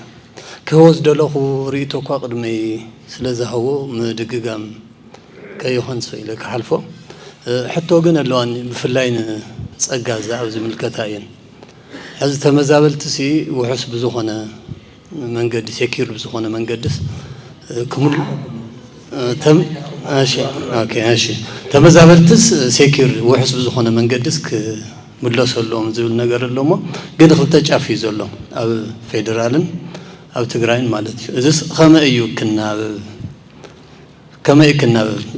خلطتك أرنو يزولو أو فيدرال أو تقرأين مالتي بفيدرال درجة نايوعلو أكيدا علو عند أو تقرأين خمو إذا خما كنا زخيل قدا السبيل محور سبت كلات خوزي خما يمكسلو تنقر خلا إدما تي peace building process زي ناي سبيل محور سبت كلات بتعمل تحطيو أو تحط صفي إنيو زبل انتنيرو أو policy engagement policy issue زولو تساتوس بتعم تحطيو بخما إيو ناب لعل زوده برك كسجاجر زخيل because أو صحوف أو حقي أو قلة هم تيارد عن توز تواسو حقيقة بزوح مسألة وكامو أو implementation جن يلن سلازي خم تهدر زولو تا action يحزي أقول الناس انتكا نايج أقول مثلاً تاع بوليتيكا أو يوتيوب كذا عم زعنا رؤية ذل ناسي بزح ترجم قدمتهم نايس وجمنا نبو إذا خما يوم تريو يخلي عنيلي تكالات هاي مالت قدم المغربتي بتقكل زغربكمو ولا عجم قامت زيكونكو صبغ كعرب أغربكم كمسجن فتو كمهاني سيب المحبرات تجراي بكل اللي يكون بفدرال زما صاحكم زما زوجي سلز وصلكم تعمل كمسجن فتو كافتن استوسدا كيدغمكو ابو علي بريتوريا متغبار مدهاب متغبار ياوي مغابري كمخان معقاب تسيبل سوسايتي قانص خوينو خيدب زقرو حساب مولو تسامعنا كنحجزكم كندكفكم بوغنه بغنكم كم تخون تسفا ياتو ابن كن كلتا نغرات كوسخ دلي حده من على تفتي تطراطرو مغابر ياختكون باتين تدلي زلكم بدحريت حنت زي تطقست نغر الله ንሳውን ክትርእዋ ደሊ ሓደ ኣብ 66 ዓመተ ምህረት 77 80 81 82 83 ዝነበረ ናይ ድርቂ ሓደጋታት ናይ ጥሜት ከምኡኻ ኣብዛ ዕፅዋን ክባን ዝነበረትና ናይ ጥሜት ጉዳይ እቶም ሓገዝቲ ድርጅታት ኣብቲ ናይ ፖለቲካ ዓብዪ ኢድ ስለ ዝነበሮም እዩ ስለዚ ብዚኣቶም ድጋፍ ክትረኽቡ ከለኹም ብድሕሪት ከዓ ናይ ባዕልቶም ድልየት ስለ ዘለዎም እዚኣ እውን ናብ ጥርጣረ ተእትወኩምላ ከይትኸውን ንሳ እውን ተትርእይዋ እንተትቃንይዋ ኣብ ውሽጢ ዓዲ ጥራሕ ዘይኮነስ እቲ ናይ ደገ ዘሎ ኢድ ኣእታውነት ኣብቲ ሓገዝ ግዜ ኣብቲ ናይ ፖለቲካ ኢድ ዘለዎ ስለ ዝኸውን እዚኣ እውን ተትርእይዋ ዝብል መልእኽቲ ክሕልፍ ደልየ ካልኣይ ለውጢ ድዩ ካልእ ዘረባ ኮይኑ ኣብቲ ዝሓለፈ ለውጢታት ክግበር እተን ናይ ደገ ድርጅታት ዓብዪ ኢድ ከም ዝነበረን ኣብቲ ናይ ፖለቲካ ኢድ ዓብዪ ኢድ ከም ዝነበረን እዚ እውን ናብዚ የብፅሒና ከም ዘሎ ይረአ ኣሎ እሞ ንሳ እውን ተትርእይዋ ተጠንቀቅኩም ተትርእይዋ እቲ ዝመፅእ ሓገዝሲ ምናልባት ብድሕሪት እቶም ሓገዝትስ ናይ ባዕልቶም ዝኾነ ድልየት ስለ ዘሎም ፅልዋ ስለ ዘሎም ኣብታ ናይ ዕፅዋን ክባን ዝነበረት እታ ንእሽተይ ሓገዝ እውን እንታይ ትግበራ ከም ዝነበረት ባዕልና ስለ ንፈልጣ ኣብዚ ስለ ዘለና እዚኣ እውን ከም ሓንቲ ማእኸል መፅናዕትኩም ተትገብሩ እሞ ምክልኻል ተትገብሩላ ዝብል ኣለኒ ናብ መጠቃለሊ ክኣቱ ከለኹ ግን እዚ ቀሪቡ ዘሎ ሓሳብ ኣብ ሰላም ዘይዘተና ኣብ ሰላም ዘይሓገዝና ካልእ ክንሕግዝ ስለ ዘይንኽእል ከም ሓደ ቅዋም መግለፂ ገይርና ክንወፀ እሞ ክንደፍአሉ ከም ዝግበአና ክውስኽ ደሊ ኣለኹ እታ ናይ መወዳእታ ግን ከም ሲቪል ሶሳይቲስ ከም ህዝብስ ንደልዮ ኣለና ግን እዛ ኣብዚኣ ዘላ ስልጠናት ትወሃብ ዘላስ ነቶም ላዕለዎት መራሕቲ ትወሃብላ ድያ ኣብኡ ደነድህብ ለና ኢና ዝብል ሓሳብ እውን ክኽድሞ ክሳዕ ክንዶ ክደፉላ ደሊ እዚኣ ኢለ ግን ሓንቲ ግጥሚ የላ ዝሰማዕኽዋ እሳ ተዛሪቡ ክድእ እርሳስና ላጲስ ስራቸው ተቃርኖ አንዱ ከታች ሲጽፍ አጥፊው ከላይ ሆኖ ዝብል ካብ ፌስቡክ ሰማዕኽዋ እያ መድሐን ታፈረ ይበሃል ካብ ባይቶና መጀመርያ ንዕድል እና ነዚ መድረኽ ዘዳለወ ኣክሶት ላዕለ ምስጋና ኣለኒ ካብኡ ኣብቲ ዝቐረበ ናይ ኣክሶት ካብቶም ሓደ ዓንቲ ወይን ኦፍ ፕሬዘንቴሽን ከም ትገለጸ ክሰርሖም ካብ ዘለዎ ዓበይቲ ነገራት ሰለስተ ተጠቂሶም ነይሮም እቲ ሓደ ፒስ ቢውልዲንግ ዝብል ኣብኡ እቲ ዋና ናይ ለማዓንቲ ዛዕባ ዝመስለኒ እሞ ግን ቶም ካልኦቲ ኣብቲ ናይ ትግራይ ህልው ኩነታት ህዚ ዘላቶ ኩነታት ዝሕለፉ ነገራት ይኾኑ እቲ ሁማኒታሪ እቲ ዳግመ ሕውየት ዳግመ ህንፀት ዝብሉ ዓበይቲ ኣጀንዳታት እዮም ስለዚ ኣብዚ ጉዳያት ዘጠንጠኑ ክኾኑ ኢኻ ተፅኢት ትገብር ግን ሓደ ዓንተወይ ዝለዓሉ ሓሳባት ነይሮም ኣነ ከምዚ ናይ ፖለቲካል ፓርቲስ ነገር ዝመስሉ ወይ ናይ ሓደ ኢንተረስት ነገራት ዝመስሉ ነገራት ነይሮም ንኣብነት እቲ ናይ ትግራይ ሲ ፕሪቶሪያ ስምምዕነት ብሰላም ፕሪቶሪያ ክትግበር ተኮይንስ ቅድመ ኩነት ተቐሚጥካ ይኾን እዚ ትግበር ባይዞ ከም ተጋሩ ሓደ ክንፈልጦ እውን ዝግበአና ከምኡታት ነገራት ስለዝነበሩ እዩ እዚ ክትግበር እኒአው ከምዚ ክኾን እኒአው ዝበሃል ነገራት እኒአው ስምምዕ ሰላም ፕሪቶሪያ ናይ ባዕሉ ነጥብታት ኣለዉ ኣግሪመንት ኣብ ስምምዕ ኣብ ነጥብ ተዘርዘሩ ነጥብታት ኣለዉ ብኡ መሰረት ክትግበር ዘለዎ ንሕና እውን ተጋሩ ብኡ መሰረት ከንቃልስ ዝግበአና እቲ ሓድነት ገለ ዝበሃል ነገራት እኒአው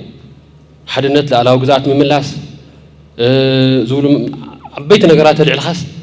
ሓድነት ናይ ኩሉ ድሌት እዩ ናይ ፖለቲካ ውድባት ድሌት እዩ ንሕና እውን ከም ፖለቲካ ሓድነት ናይ ትግራይ እንኮ መፍትሒ ምዃን ንኣምን ኢና ግን ከመይ እዩ ትዋና ክመፅእ ዝግበኦ እዚ ሓድነት ብቱን መን እዮም እንታይ እዮም ቶም ነጥብታት ብሱር ሓድነት እንታይ ማለት እዩ ሱር ሓድነት ስለ ዝተባሃለ ይኾነ ቶም ነጥብታት ክመፁ ኣለዎም እቲ ሓድነት ከምፁ ዝኽእሉ ነገራት ተዘርዚሮም እዮም ኣግሪመንት ክንገብር ዝግበአና ከም ተጋሩ እምበር ስቡ ካብ ላዕሊ ሓድነት ገለገለ ስለ ዝተባሃለ ይኾነ እቶም መሰረታዊ ነገራት ክመፁ ኣለዎም እዚኣ ንእሽተይ ናይ ፖለቲካ ስለ ዝመሰለትኒ እዩ ንኣ እንትን ንምግባር ካብኡ ሲቪክ ወይ ኣክሶት ቱ ሲቪክ ሶሳይቲስ ብምሎም ካብ ፖለቲካ ነፃ ክኾኑ እዮም እዩ ዝብል ፅዑንተይ ትገብርሎም ኣጆይ ኣብኡ ኣትዩ ፅዑንተ ዝገብሩ ናይ ኢንተረስታት ኣለዉ ናይ ፖለቲካ ግሩፓት ኣለዉ ንፈልጦም ኢና ባያዝ ዝገብሩ ኣለዉ ኣብቲ ከይፈትው ዋላ ናብኡ ተእትዮም ከይፈተኻ ብኢኮኖሚ ዳኺምካ ድዩ ብገለ ጌርካ ድዩ ብጥቕማ ጥቕሚ ደሊልካ ድዩ ናብ ፖለቲካ ካኣትዩ ምግባር ፅቡቅ ምንቅስቃስ ይገብሩ እዮም ኣብቲ ብላዕሊ ንእሽተይ ሓደ መድረኻት እውን ስለንረኸብ ምስ ኣክሶት ዝሓሸ ምንቅስቃስ ይገብር እዩ ሰፊሕ ናይ ማሕበረሰብ ክፋል ዝሽፍን تكالي تأكسوت زبال أو تجري أو كله الله أو كله أما أنا أسير له أو دكان أسير له أو مراحات أو كله الله تأكسوت زبال سلازي إذا جروب دي ملء بملء كبوليتيكا ناس أكوني زجبا صبعت من قصاصات اللو قنت القطات اللو نور يومنا بحر حدا تجديدو الكام متاول اللو قالت هسه لذا نات أكسوت كاوزي بوليسون تجري كابت زلوا بزحشة من قدي نأخذنا من قصاص كون تسفان قبر كاوجن أو أرجنت قدات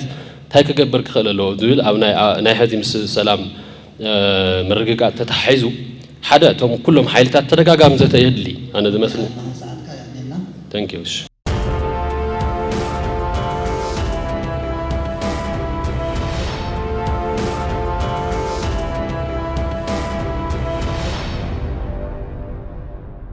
TPM أفدق زمناوي تجري